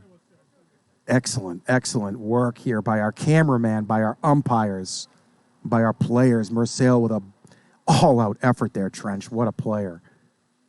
Comes back. It's up the middle, Lohman, not the range needed to get there. Yeah, that was kind of a soft hit. Sneaks through right there, puts a runner on for James Perez, who had that error in left field that gave him that double. Let's see if he can make up right here. Yeah, that wasn't a big deal. It wakes up the WIFFLE gods. I guess it does, but at the same time, it didn't create an extra base of any. It didn't create an extra base runner. It just gave him one extra base with a 3-run lead. Left side Zoe.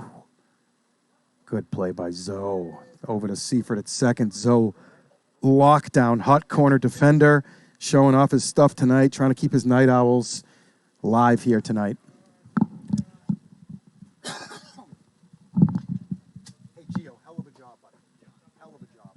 Listen to Chad. Chad praising the umpires. Awesome. And you can see it clear. We're listening to. It's like a foot in front of the line, right on the wall. Umpires discussing their call together, which I like to see. I love this crew we have here tonight. Listen, Chad, I know you like giving praise to the umps, as do I. But these guys are a well-oiled machine, seasoned veterans. They're just making par calls. You know what I'm saying? That was a pretty tough one. And there was a couple in a row that were close. And I like to get these things right because we have video. And when we don't get them right, somebody's going to type 47 comments. And No, I agree with you. They're doing a great job. Yeah, it's a great crew down here. All three umpires getting involved there on that call. Got Buck Burner. He's going to get back out there for the second. He gave up a couple of runs in the first, a solo bomb to Marcel to lead off the game on his first pitch. Night Owls generated a few hits to get a second run home. Let's see if Buck can bounce back here. Comes with a 61-mile-an-hour ball, 1-1. Sasai's just having fun tonight, I believe. He's usually involved, but I think he just wanted to come out here and enjoy Hideaway Field for one last time, as a lot of players have shown up. A few PLW hotties on the container. Marcel does struggle with those pitches up. I think he liked that one. It was a little quicker than he thought, though. Buck floats one in. Yeah, I don't like that pitch out of Buck right there. You got to be a little bit more competitive. Yeah, that's a giveaway. It's 3-2 now. Look for Marcel to get a good swing in here. And that low pitch he does, but that one's not going to get to that cheap line. Love Gio Battistoni down there getting aggressive and getting the angle on that cheap line. It plays just like first and third base lines do. You see it bounce into fair ground briefly, but it does not remain. Marcel rolls one over. KJ using his hands again, firing one to the backstop. Ooh, close. A little low there with that throw. Yeah, good way to get out of that for Buck. Doesn't want to give up a walk. Logan Christie, he hit a double, I believe, the last time he was up to bat.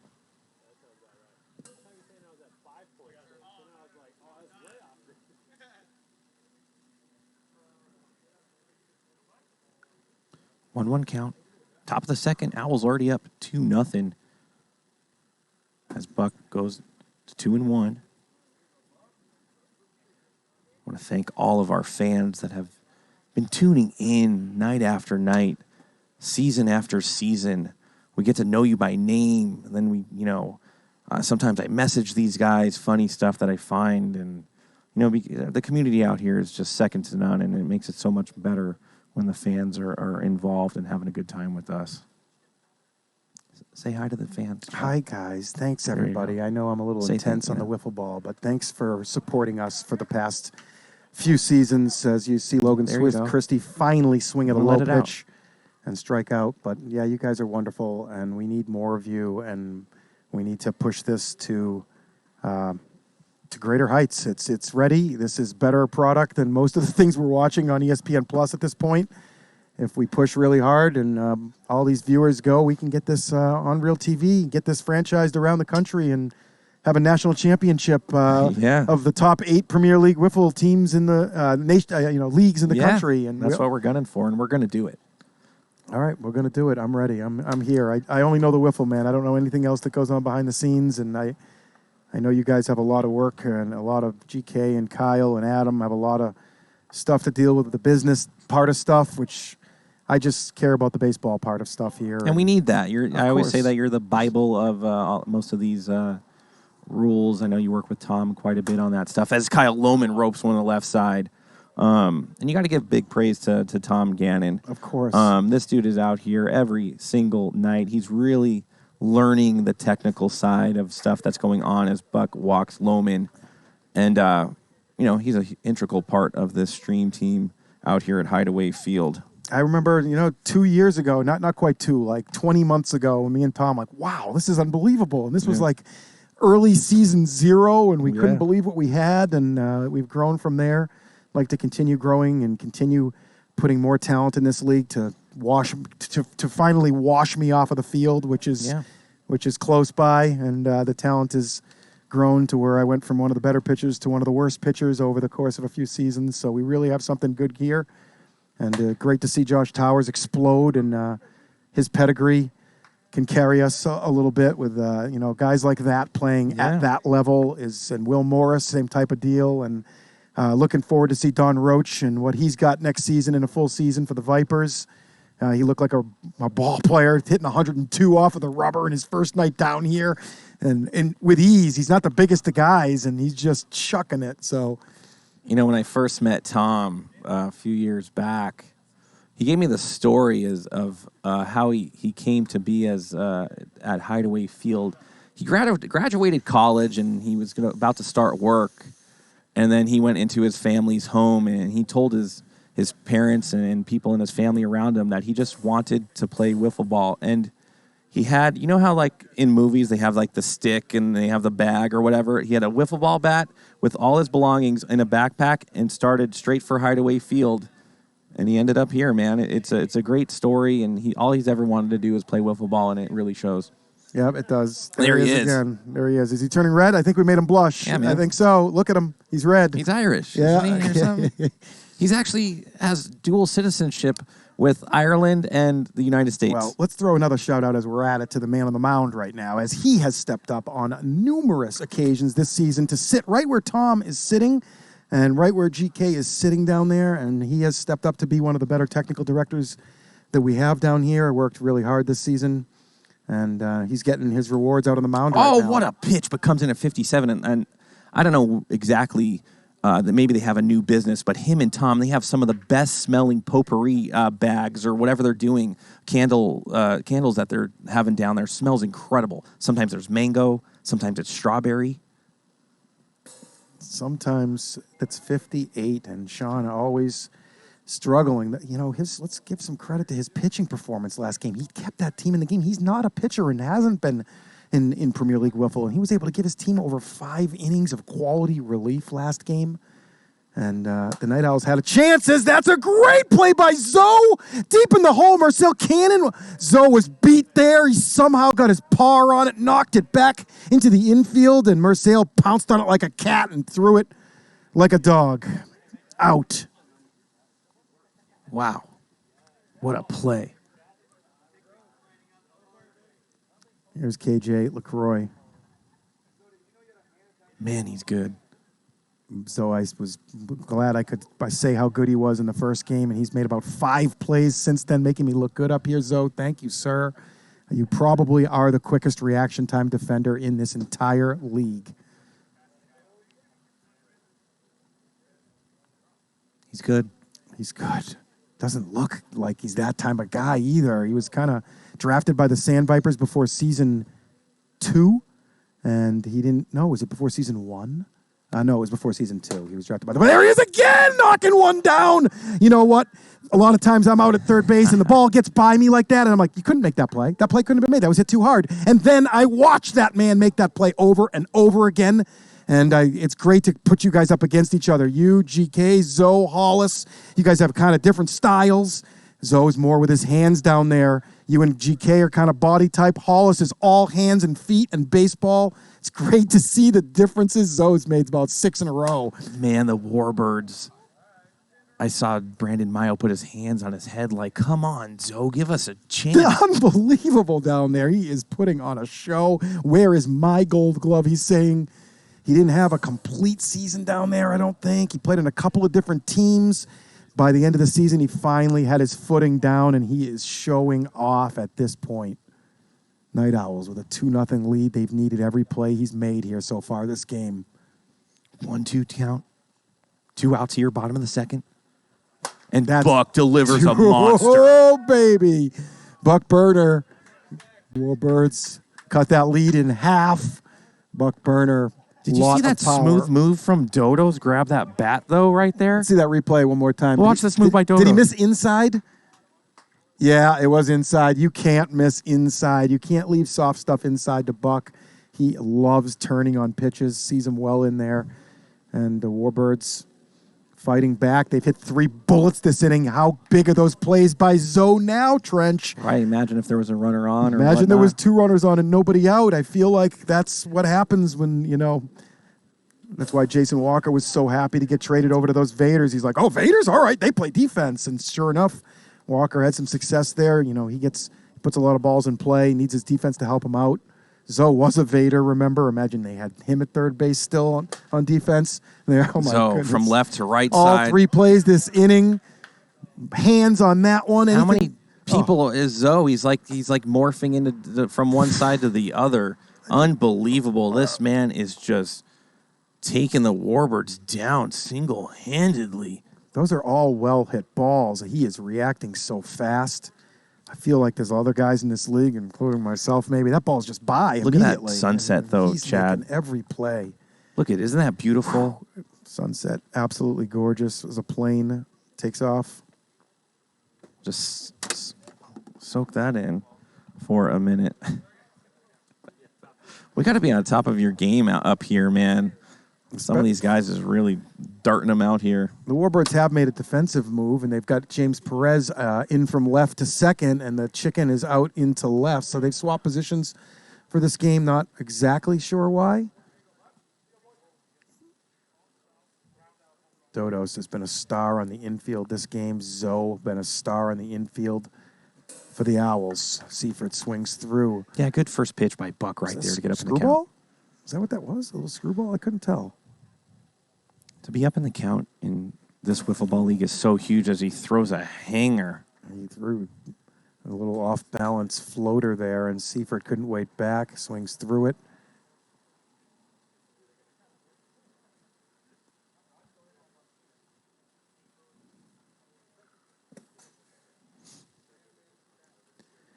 What are the final predictions, guys? 343,000 on the Owls and 144 on the Warbirds. Looks like about plus 230 odds on the Warbirds here if you got them.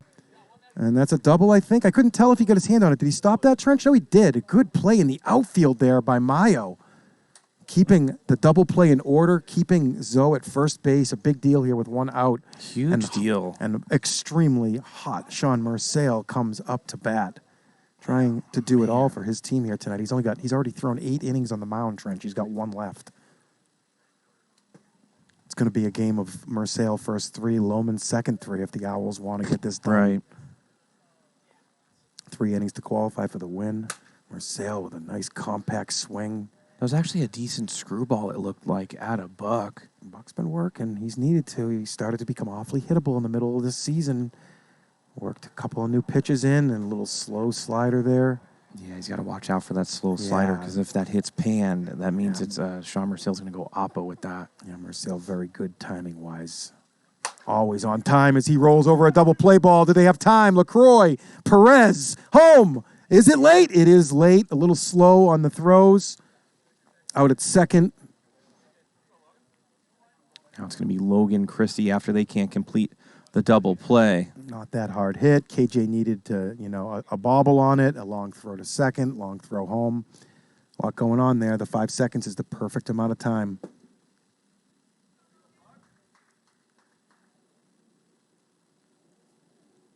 Two outs.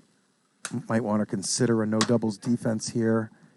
Logan, pretty much a doubles hitter, and the bottom of the lineup 2 behind. Logan shoots one up the middle. Fortunately, Mayo is in range to knock that down before it gets to the wall. Marcel will hold at second on a left side clean single. And that's going to bring up, I'm sorry, the Owls switched their lineup back again here now. They put Logan back in the 2-hole, move Kyle back to the 3-hole. This is a big moment right now in game number 2 as Lohman. That might get out. Fly ball. Oh, it drifted. The wind is blowing toward left field, and it tried to hold on, but the wind pushed it about maybe 18 inches foul down there over the flag. Man, TikTok doesn't even get to see the full field until they come on over to Twitch. Yeah, TikTok saw nothing there. Nothing. Like, we're zooming in on that play. We got instant replays. They're just... Yeah, Oh, TikTok. man, Come on over to Twitch. Last chance, fellas. Good Lohman pitch. hangs back just enough to poke one in, and a big 2-out RBI for some insurance for these Owls. Marcel sprints home, and Warfield didn't get a good enough jump in to come make that dirty at least. I feel like guys like Eder are just diving and catching that type of ball. Yeah, I feel like... I wonder why Mayo's not in left against... You know, a little bit of a pull hitter in Lohman, and the War Chicken could play left center. Decent spot to play a little shallower with 2 outs, and the dunk scoring a run there and gambling a little with the 2 outs, but they can't get it done, and they had one more. Lohman just carrying the Night Owls with Sean Marcel on their back. Yep, those 2 guys who weren't even on this team 2.5 months ago. I can't even believe I'm saying Lohman is the ace of the Owls as he was, on my squad. Loads the bases right there against an effective Dave Seifert coming up to bat. They're going to have to go to someone else. Who's it going to be? Is it going to be LaCroix? Piccolo. They're going to the Piccolo.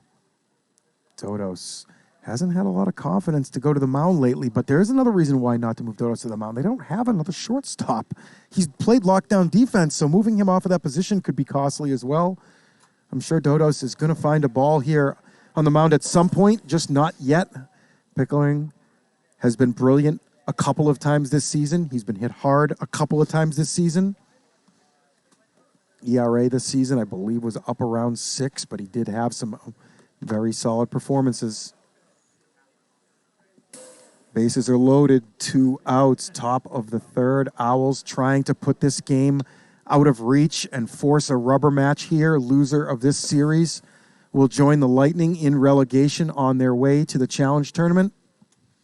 We're at Hideaway Field. You got Chad Phillips. You got Trench Pacone here. Final broadcast from Hideaway Field. We're live in Las Vegas. Yeah, you know what? I probably have the most hours commentating. You probably have the second most, honestly, going back to season 0 or whatnot. So it's quite fitting. We were talking about me and you up here, and then we have the ultimate. It's like having great defenders in PLW. We got GK and Tom downstairs doing their thing all over the pianos and angles. We got Anthony Michael, who's really stepped up as Skycam operator. We got Trevor Bauer, third base ump, first base ump, Gio Battistoni, and then, of course, TB7 running it up here. TB7, I wanted him up here on this top clock tonight for these last games at Hideaway Field. He's a rock up here. He's not going to let these games get out of hand. And there's Anthony Michael right there.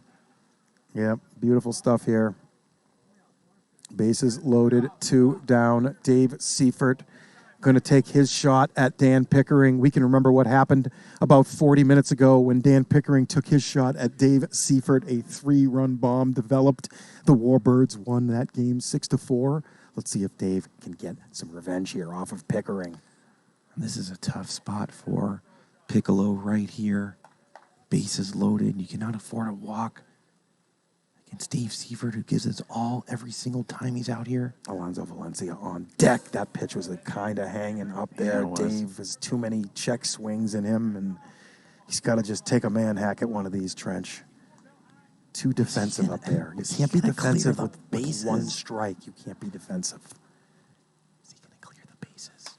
There's another little defensive, weak pop No. swing as I talk about No, Chad. I'm not sure what. You got to commit. No matter when you're swinging in a situation like that, you cannot half check that one. No. As that sunset, so beautiful here in the valley. As we're going to go into the bottom of the third inning. Look at those clouds. Look at the sun setting over Hideaway Field. Our last broadcast from here. It's bittersweet, my man, as we've had a lot of good times here and the surrounding area. Some of the best wiffle ball and just competitive sports in general happen right here on the field. Yeah, this has been incredible down here. The tournaments, which Randy Dalby has won all 3 tournaments that we've had on 2 different teams as well. Incredible. The Warbirds winning a championship there in that tournament originally, and then the last 2 with the Owls. Look at that lineup going to that tournament. If you've been watching PLW for a moment, that's as big as it gets. Logan Christie and Sean Marcel both in the mix there. Sean, a fantastic fast pitch player. Not sure if he's available. He would be on that team. I don't think he's available that week. He's an alternate on that team.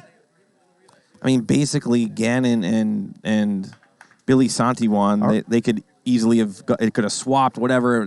Billy's got the back to action here. Yep. More wins or whatever, but either one of those guys could have won the Cy Young this year. Mayo goes up. Oh, it's gone. No, it's not. It hung up and fell into the top of that ivy. I thought for sure that was going to get out. It totally had some knuckle on it and just ran out of gas. Well, if you look at the wind right now, Chad, it is really whipping around, and it might have caught like kind of a backstream coming towards us. I think you're right, because the wind has blown a couple balls foul down that third base line, so that hit a wall of wind. Mayo hit that very well. He's in position to tag up here. Let's see if he knows it. See if James Perez can hit something to the outfield. And Stormglider saying, why didn't you win the green glove for being turf-stained most of your career here at Hideaway Field? We got they've saved Marcel's last inning. They have not let him throw the third here. They've gone right to Lohman here in the third inning. So they're going to keep Marcel with 1 inning remaining. Here's Piccolo. I'm going to ask for 12 outs out of Lohman here. There's nobody on second base, is there? No, it's third base, triple. Third base, triple, yeah.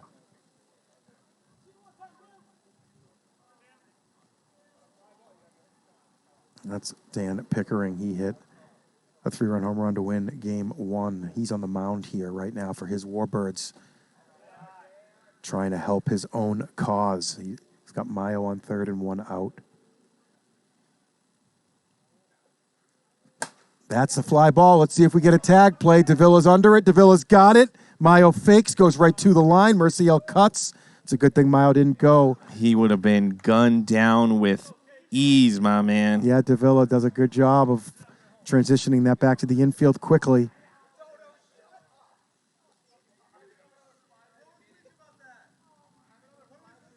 A lot of chat over there about what's going on with why he didn't tag. I don't think he had a trench. I think he was going to be a dead duck.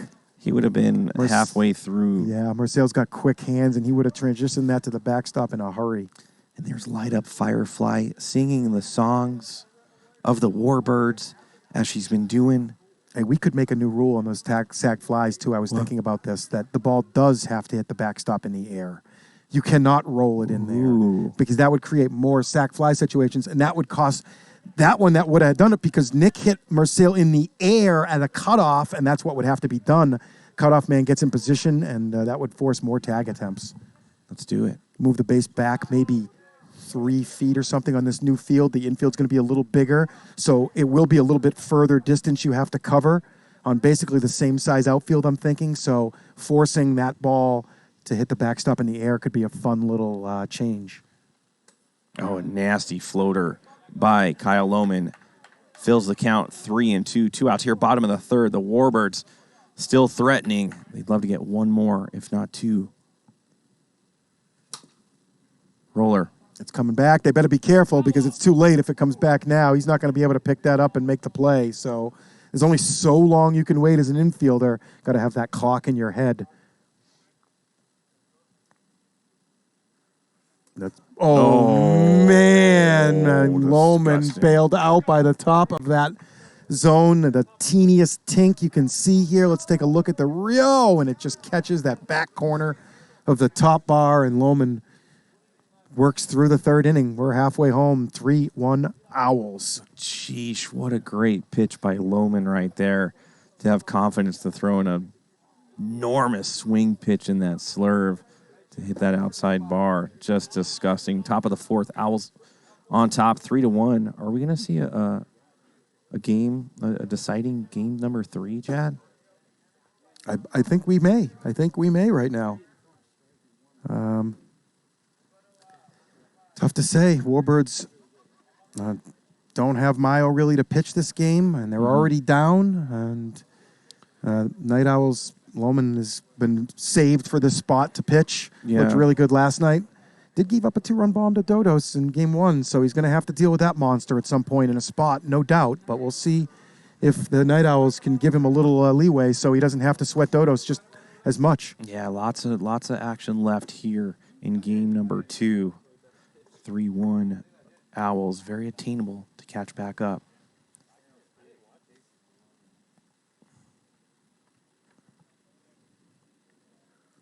Pickering, a pitcher that lives in the top part of the zone, which is always a dangerous attribute here in PLW, somewhat why he's had some success at times and he's been hit hard at times. And keeping the ball down, extremely important.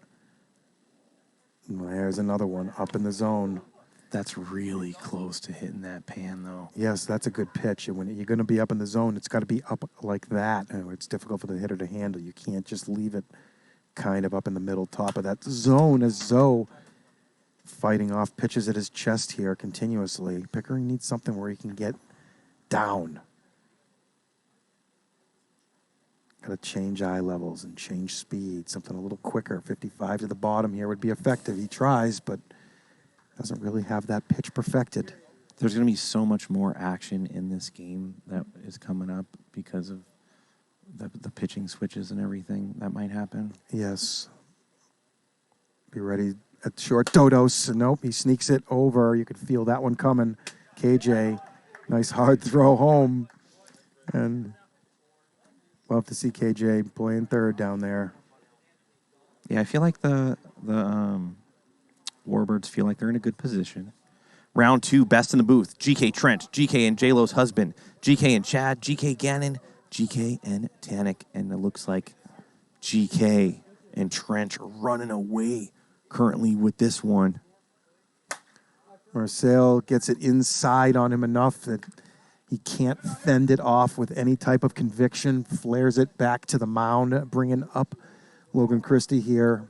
Pickering looking for a quick 4th inning here. Get his team back at bat.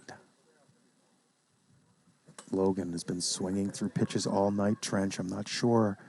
He should be maybe dropping himself down in the lineup here tonight. I mean, he did get that one home run. He just needs... Did it? That was last night. No, he hit one tonight? No. Last night he hit a home run. It wasn't tonight? No, I don't think so. Well, he had a double. He might have.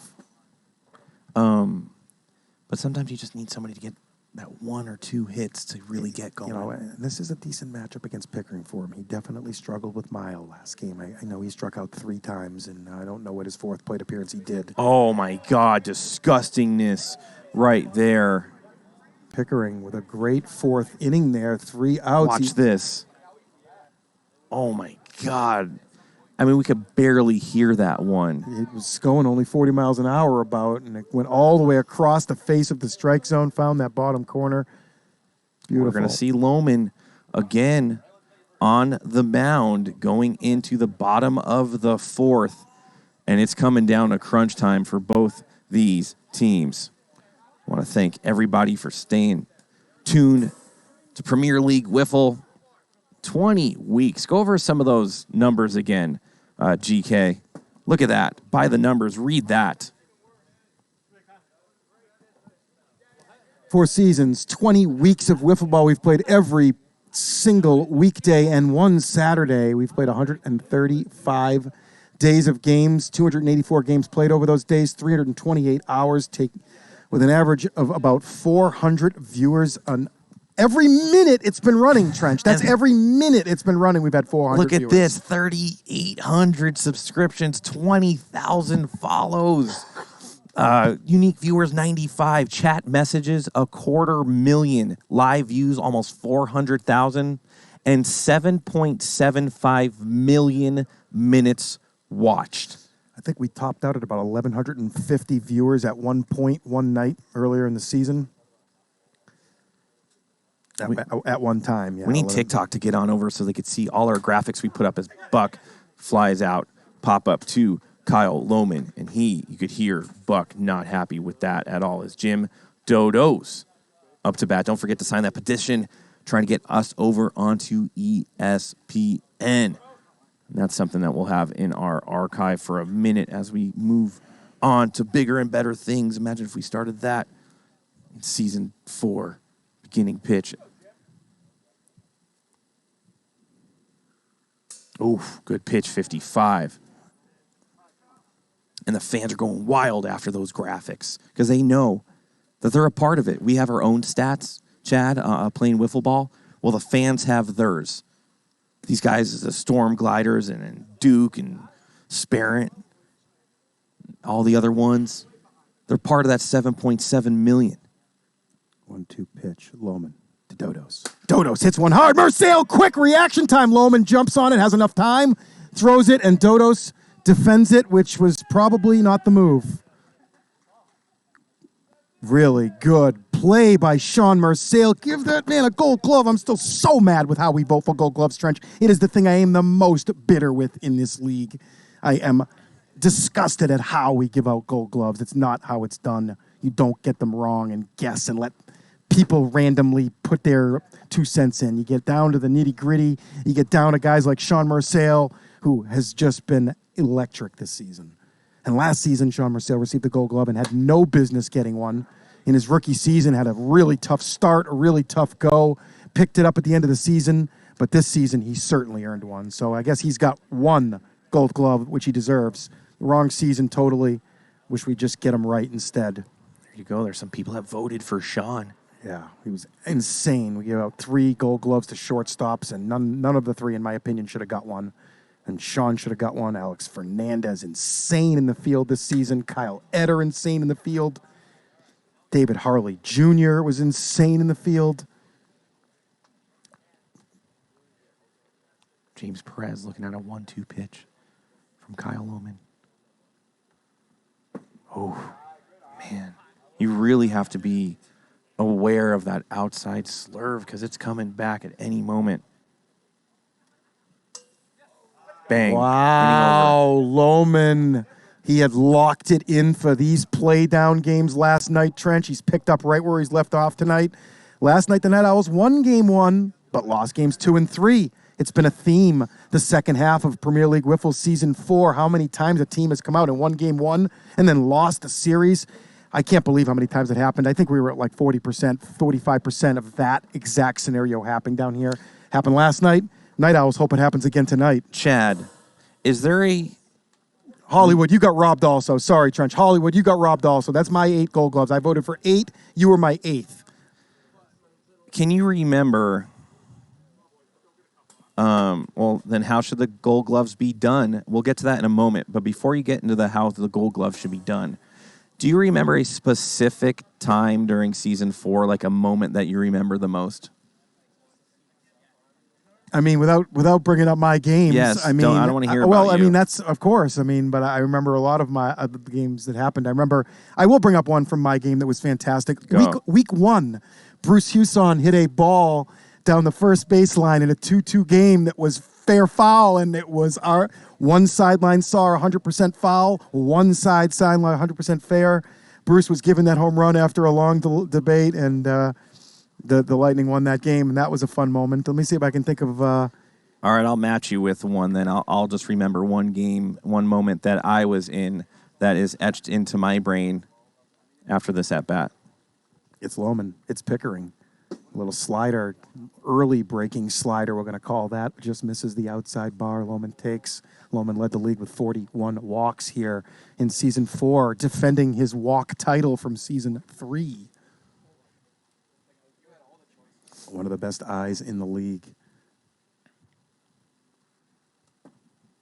Takes another ball. Pickering is going to have to give in as Lohman is going to turn on one here. Look out. These guys know each other very well, both poker players.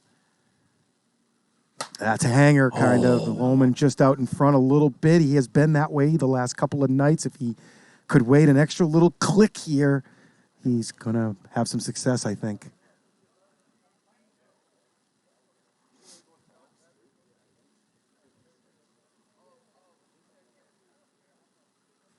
That's, again, just quite not squared up.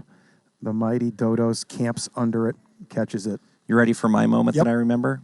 It's when Will Morris hit that home run and we lost 1-0. It was such like an epic moment.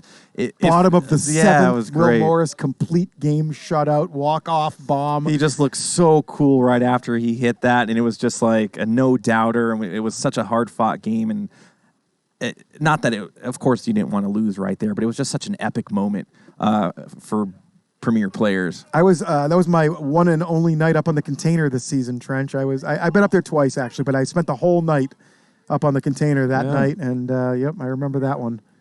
Good stuff. Yeah, throw it in the chat right now. Let us know your favorite thing that happened this season. A lot of people saying Chen's. Yeah, there it was. A lot of people agree that Will Morris walk-off was just an epic sight. And Davila goes right after Buck Burner for out number 2. So they've moved Buck over to left, and Mayo, now not pitching, is in center.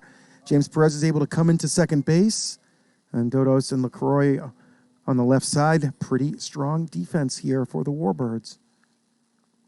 Dave Seifert had some flashes. They should be playing him more pull, as he's been just pulling it all night. Buck with a lot easier play there, right to him. And the Warbirds have a chance here with 6 outs to go. Need a couple of runs. They were able to show some magic last game. Let's see if they can show some here and put this series to bed. Glenn Meadows reliving a disastrous moment. Quote, losing $300,000 on the Legends when they only had to cover and tied, then lost. That was a extra. 2.5 run spread, and I believe it was Taravella that hit a 3-run bomb in the 7th of that game to put a bad beat story on some bettors that night. I remember that one as well. Look at those Vedas. How about that moment that Glenn Meadows paid all the wrong bets out? Oh, that was an epic PLW moment. You can still use code LOLGLEN for 30% off in the PLW store. Oh, it's over now? Maybe you can use it. Loman says it's over. Go ahead, use it. Use it one more night. On me. Listen, Law Dog with the comment of the night so far. My favorite moment this season was finding PLW on Twitch. Yes. And he ain't lying. Here's Pickering, the hero from game 1, facing Loman, and Loman pours in a fastball to that outside, maybe a slider, we'll call it. Oh, yeah, GK throwing out. Sasai was a big moment in PLW. You're done. You're out of here. That's what GK said. It was epic. Look at that. Ducart getting my Trench signed ball in the mail. That's always a special little gift when you're out. You're there, like it's Christmas, waiting for the Amazon guy to come by, or however it's mailed these days, and you see this little cardboard box. Pickering with another deep, but Logan camps under this one. Little too long, not quite enough finish from Pickering. Just got that one up. A little more conviction with that swing, Trench, and it's going to go way out of here. You're going to see something like Kyle Etter was hitting last week in the championship game up into the dome back there.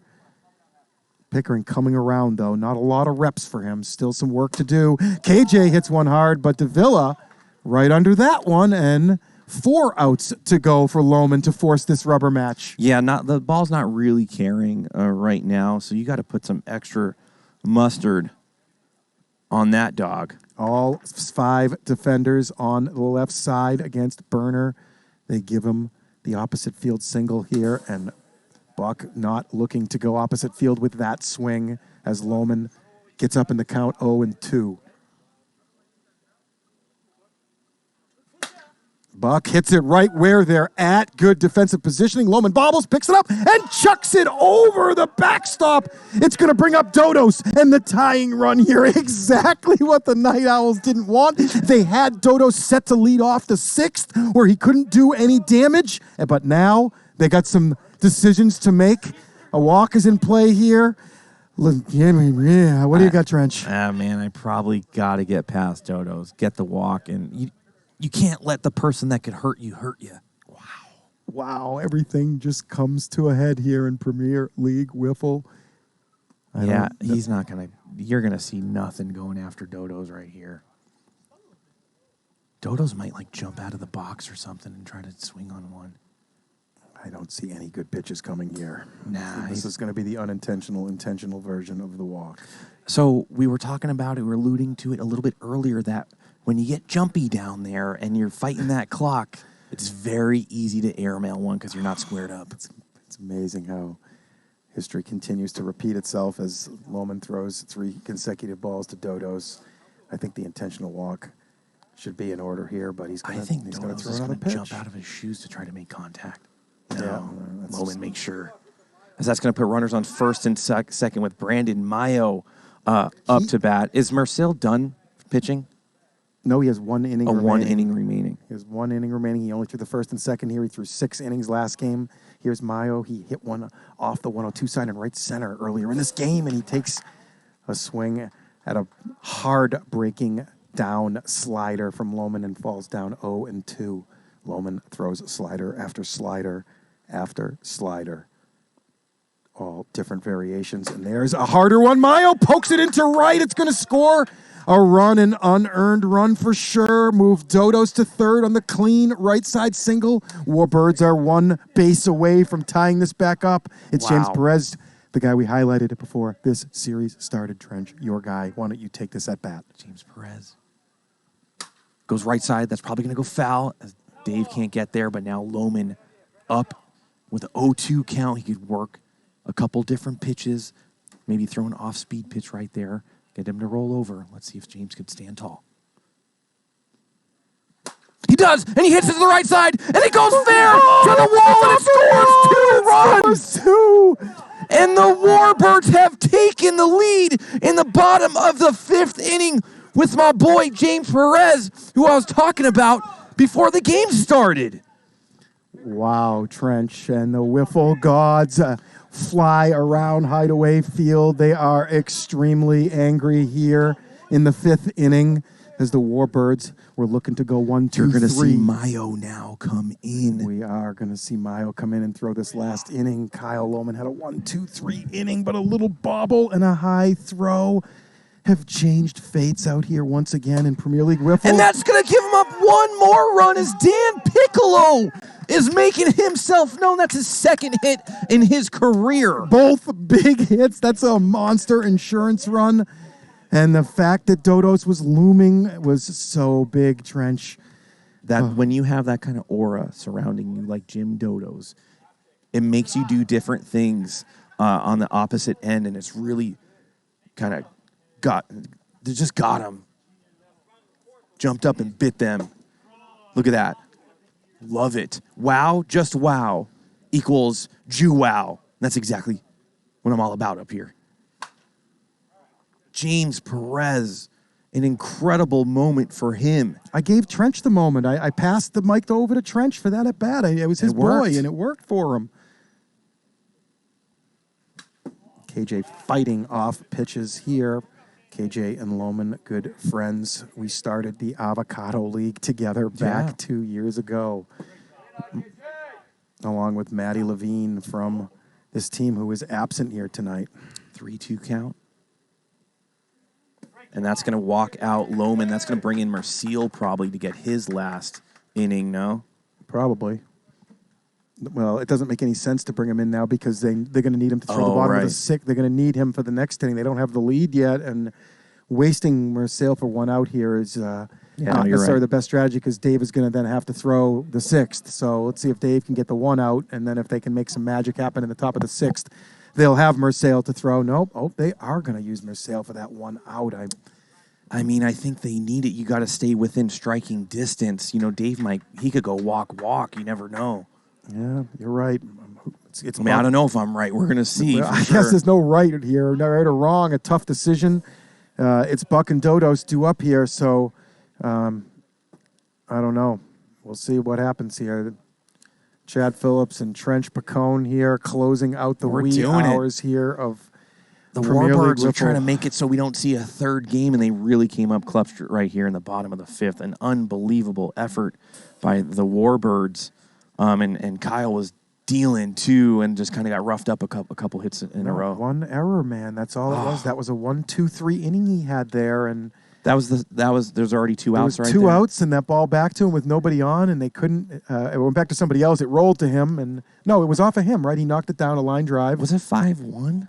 It was 3-1. Or I'm saying Owls. 3-1? It was 3-1 Owls. They've scored. They got 6 base runners, 5 in a row since that error. Oh man! And the man that hit the ball for that error is back up again. So they've rolled the entire lineup since that play. Buck was really trying to do mega damage right there.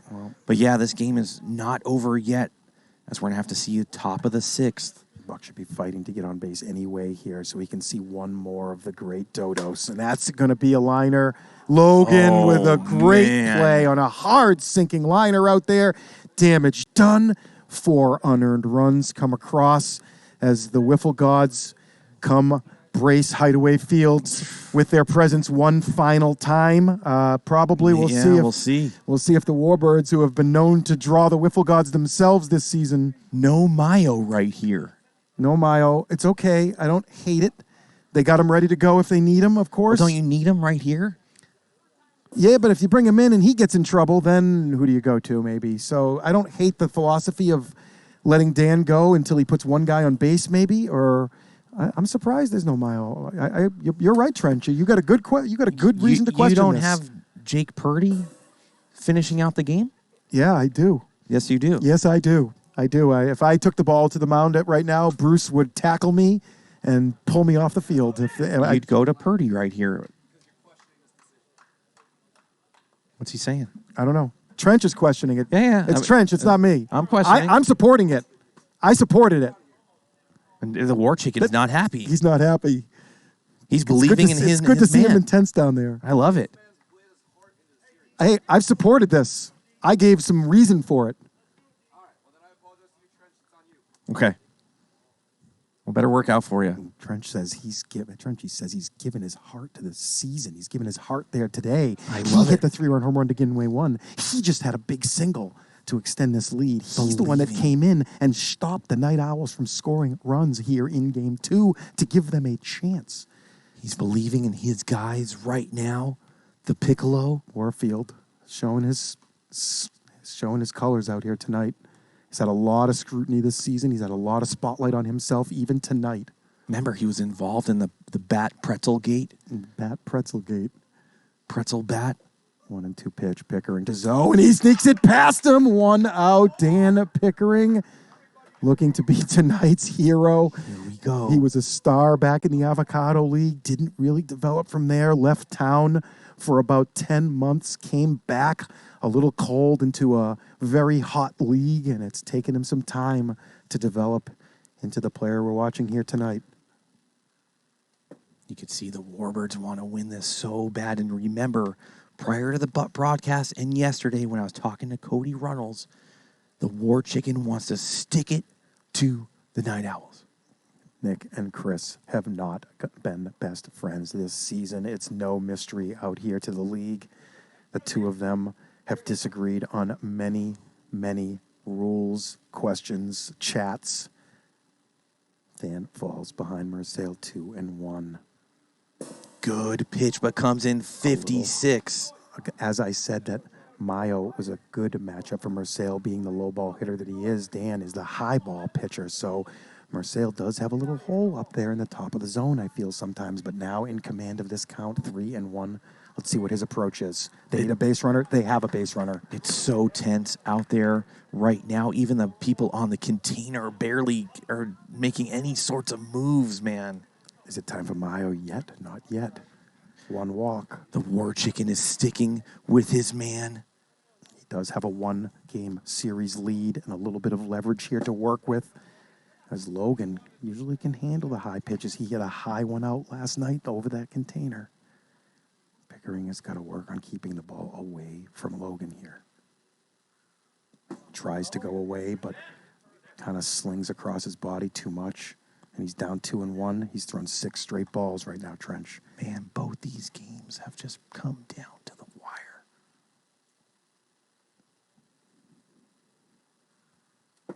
And 7 straight balls. Does Logan sit dead red here? Does Dan give him anything to hit? I assume Logan has himself with a green light. Silence embraces hideaway field. The container completely silent as Logan swings at ball 8 right there. Surprised. He likes that pitch up and in, though, Trench. Dan regroups, trying to decide what he wants to throw here. Not the deepest pitch arsenal for sure. Here we go. All the marbles. 3-2 count. Pitch coming. It's up and Logan swings again. Right through it. 2 outs. Pickering gets away with that one. That's going to bring up the hero for this team so far in these playdowns, Kyle Lohman. Listen, this is a good matchup for Lohman right here, as Piccolo kind of has that floater sometimes, and Lohman is so good. Here we go. That's down. Lohman, we know, is not going to help Dan out here at all. It would likely be Mayo against Davila if a walk happens here. It is silent out there, Chad. The container, not a peep as ball 2 comes inside to Lohman. I mean, some of these people are their friends. They might not be in the league again.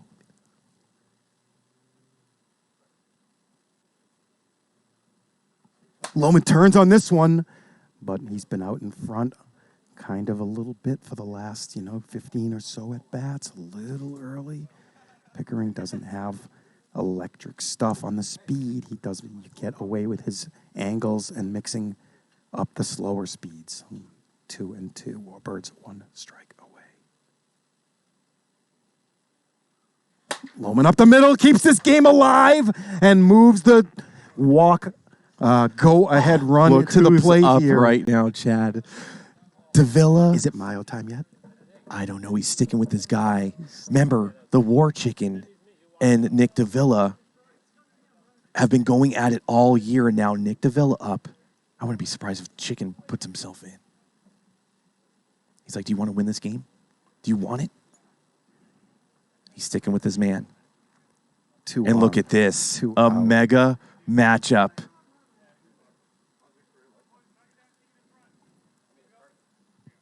Here we go. Pickering, Davila, clean double ties it. Home run takes the lead. 2 outs. Just low. Davila surprised he laid off of that one. That pitch looked awfully juicy, but man, Davila in his 5th season of experience Does here. Pickering know not to throw it in his wheelhouse? Well, that's not his wheelhouse behind him. That's a safe pitch for Pickering for now. It's going to be Mayo coming in with the bases loaded, and a clean single ties it, and a double would take the lead. Dave Seifert on deck right now. He's had some clutch hits as well. 3 straight balls to Davila. I think he might be going one batter too long here. I know he wanted to stay with his man, but he's got one of the top pitchers in Premier League WIFFLE history right here and needing just 1 out. Warfield getting waved off by Dodos. Davila back in the box. It's 3-1 here. Here we go. Oh, and he goes the other way, and he gets it to the wall. He clears the bases. This game is tied, Trench. Oh, my God. Another 2-out rally tonight. And Nick Davila with the smartest piece of hitting of his career here. You could see him sitting back on purpose and feeding that the other way. It gets to the wall. The Night Owls are a single away from retaking the lead. It's Dave Seifert up here, first base open. And Dave has been checky all night. He has to stop this, Trench. You can't be like that with only 1 strike. I was going to say it last at bat. He check swing, popped out, but the swing on 0-1 was worse. You can't do it when you only have 1 strike. Now the defensive approach makes more sense here. Let's see what Dave does. This is incredible. Awfully shaky here. And he takes a good swing there, fouls it back. I think James Perez might be playing too far up the middle there. No, he was against Davila, and now he's shoved up the middle even more, right side wide open for a slap type of hitter like Seifert. Very dangerous, and he can't put that one in play. Pickering pulls the string on him, but the Warbirds give it up the lead. They're going to have to walk it off now. Trench, it's tied back up at 5. We went extras in game 1. We're tied back up in game 2. This is incredible. All eyes on the Chicken right now saying, hey, It's okay. We're going to get up in this bottom of the 6th. We got some power bats as Marcel is going to come in and pitch his last inning of the night. 9th inning here for Marcel. What did Lohman go in this game? Did he go 4 or did he go 5? He went into the 5th, right? He walked out last inning? No. Marcel started this game and went the first 2. And then Lohman went 3, 4, walked out in the 5th. So Lohman threw 1 in the first and 3 in the second. He's got 5 innings left. Listen, I didn't bet any wiffle ball points, and I don't know what the numbers are. But if you had the Warbirds, and if it was like a pick'em, which I think we are doing. It is a pick'em. You just threw up in your mouth. Yeah, you threw up in your mouth when you had the Night Owls, though, and they were down to their final out, and Lohman made an error. Well, they always had this bottom of the 6th, but this looked, Lohman was mowing along last game, and just mowing along last inning, and all of a sudden... Jim Dodos is up, though. Yeah, Jim Dodos is up. Oh, this man. is very dangerous here, and they're going to have another little conversation about what they want to do here. Does Marcel have a walk already? I'm not sure. Definitely his last inning. No walks for Marcel. No walks for Marcel. 0-0. Kyle just went to get that information, so obviously Marcel wants it. That tells me that Dodos isn't going to get anything decent. Here comes 65. Oh, man. He was looking at it. Hey, that had some late break on it. That snapped about the 3/4 mark toward the plate, had a little bit of dip on it. A good pitch by Marcel. Gets up against Dodos. Let's see if he can play around a little. How about 68 up high? 60 up and away. Listen, Dodo's eagle eye up there, lightning quick hands. One of 2 guys in the league with more walks than strikeouts. I'm not sure if he held on to that. It was 22-22 going into that last week. Marcel wastes that one. It's 2-2. We saw bonus whiffs last game. We might see bonus whiffs this game.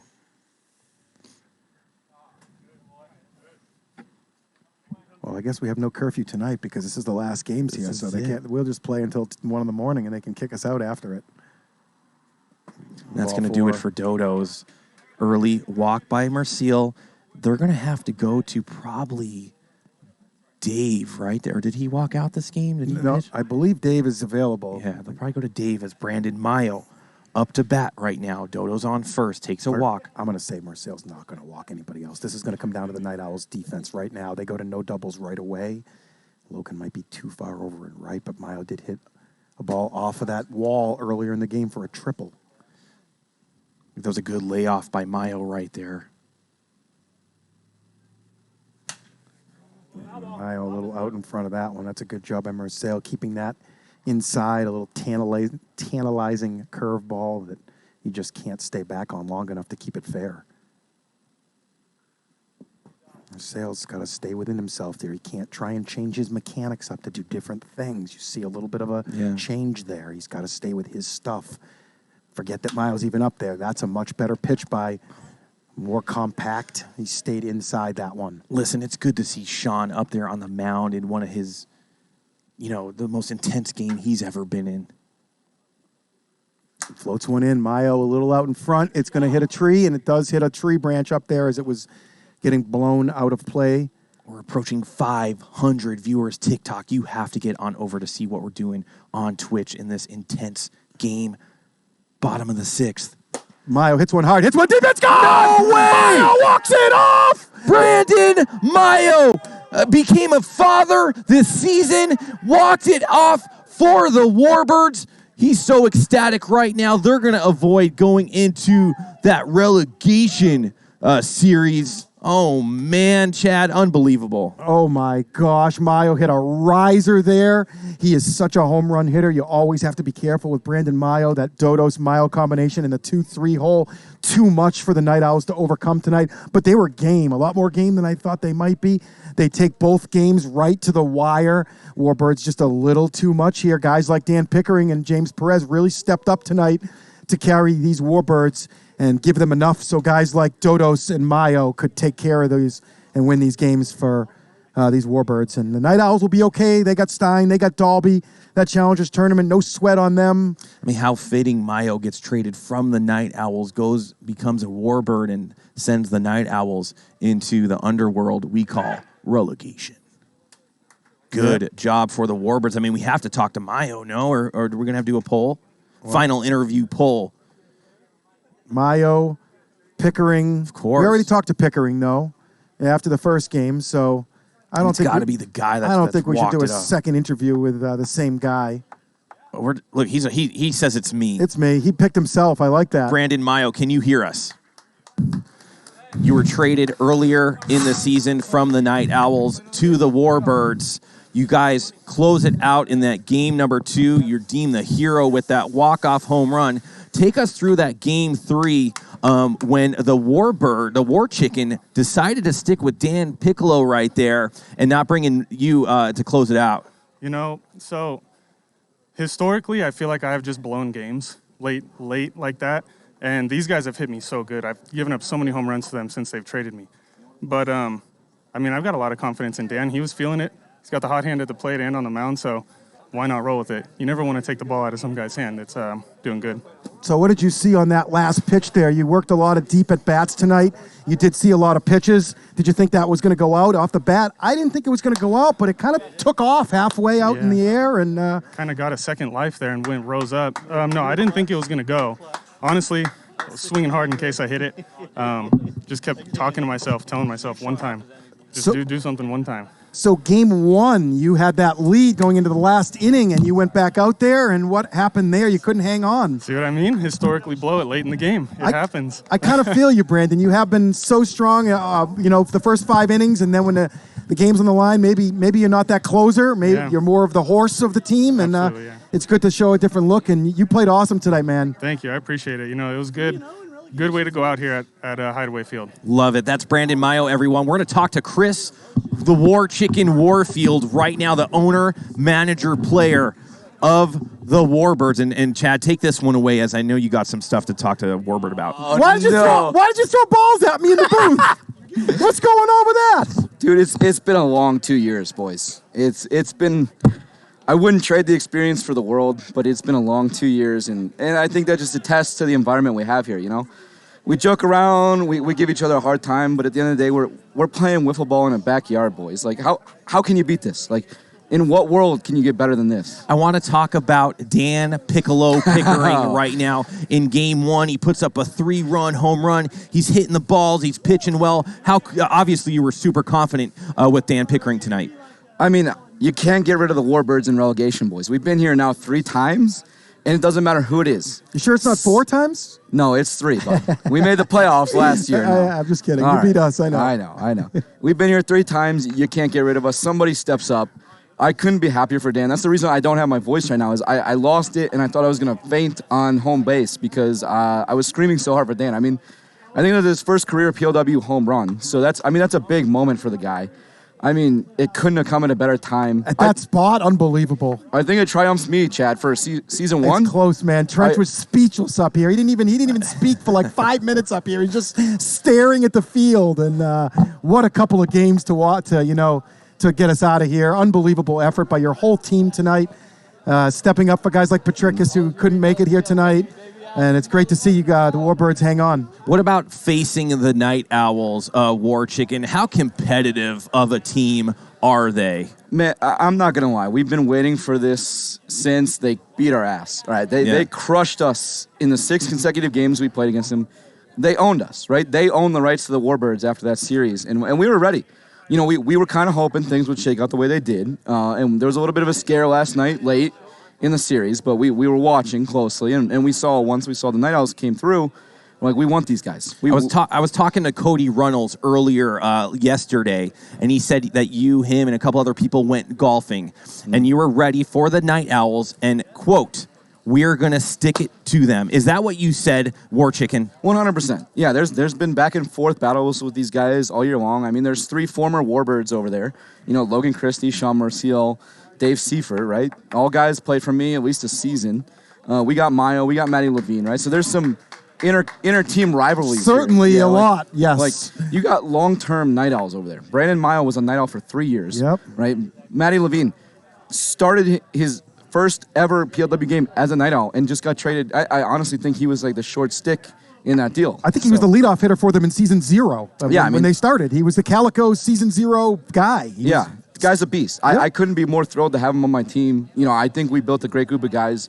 They got a great group of guys. As you can see all series long, it was a heated series, right? We were back and forth the whole time as we got the little victory cigars here, right? It's fading relegation for the third straight time, boys. Oh, man. But yeah, it was a great competitive series. You know, it had everything you wanted. Close games, heated trash talk, competitive at-bats. Some guys that you didn't think were going to be the guys or the heroes or whatnot. Unexpected heroes, right? Dodo's 200-foot home runs over everything in the building. Yeah, he set the tone early, you know, but Dan Pickering was the hero of game one, and Dave Seifert was trending to be the hero of game two until Mayo stole it. But, you know, just everybody partook tonight in the series. Everybody participated, right? It was an all-around just great event. How frustrating is it to watch somebody like Alonso Valencia on third base just gobbling up all those hot shots on the third base side? Man, he's a human vacuum. That's what we called him over here. We said we had 4 hits in that one inning, but Alonso, the human vacuum, you know, made 3 outs and Dodos hit a home run. So, like, nothing you can do. I mean, the guy's just a beast at third. A lot of teams are saying we have the best left side infield, but I'm going to tell you right now that Zoe and Sean Marcel are the best left side infield in this league. The ground that those two guys are covering, Sean is the quickest thing I've ever seen out there. He's stopping everything no matter where it is. You can't get it past him. Yeah, I mean, I think the trade was great for him. I think he's found a new home with these guys. He really had an emergence. I know there was some Sean Marcel MVP talks there at the second half of the season, but he has made every play since he went to the Night Owls, right? Yeah. At shortstop, him covering pretty much all the ground until third, and then Zoe just sucking everything over third. It's tough to get past those guys. They got Couts and Spurrier beat for sure, and that's a very, very strong combo over there. Yeah, I mean, now we're just talking semantics at that point. I mean, though, everybody in this league at that level, right? You got second place Couts and Spurrier. That's a free combo. But yeah, they're just as good. Well, we want to thank you so much, War Chicken. Congratulations to you and your team to avoid relegation. I want our fans to stick around. We're going to run a little bit of a credit reel and show some big support from everyone out here. And stick around for that as we're going to run through it.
How great, Chad Phillips. Very emotional tribute to a lot of the people out there. That's how much it means to us.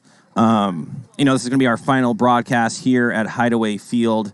It's just a see you later. It's not a goodbye, as we're going to be working to basically get the best wiffle ball production at another location set up where it's going to be. If you think this is awesome, Chad, wait till we get going once again. Yeah, I can't wait, actually. I really feel like my Lightning I've been playing for season 5 all along, and now, we're ready, and it's like, nope, you can't do it. We've taken our lumps all season. I really think that we're ready to play. My team is locked and loaded right now. We're going to end the broadcast about you, Chad. I'm just saying, it's very sad that we can't continue playing wiffle ball right now, because I know that we're ready to go for season 5. I know that we need a little bit of a break.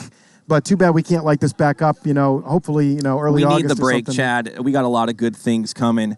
I'm Trench Pacone, hanging out with my main man, Chad Phillips. Until next time, PLW Nation, good morning, good evening, and good night. Chad and Trench out.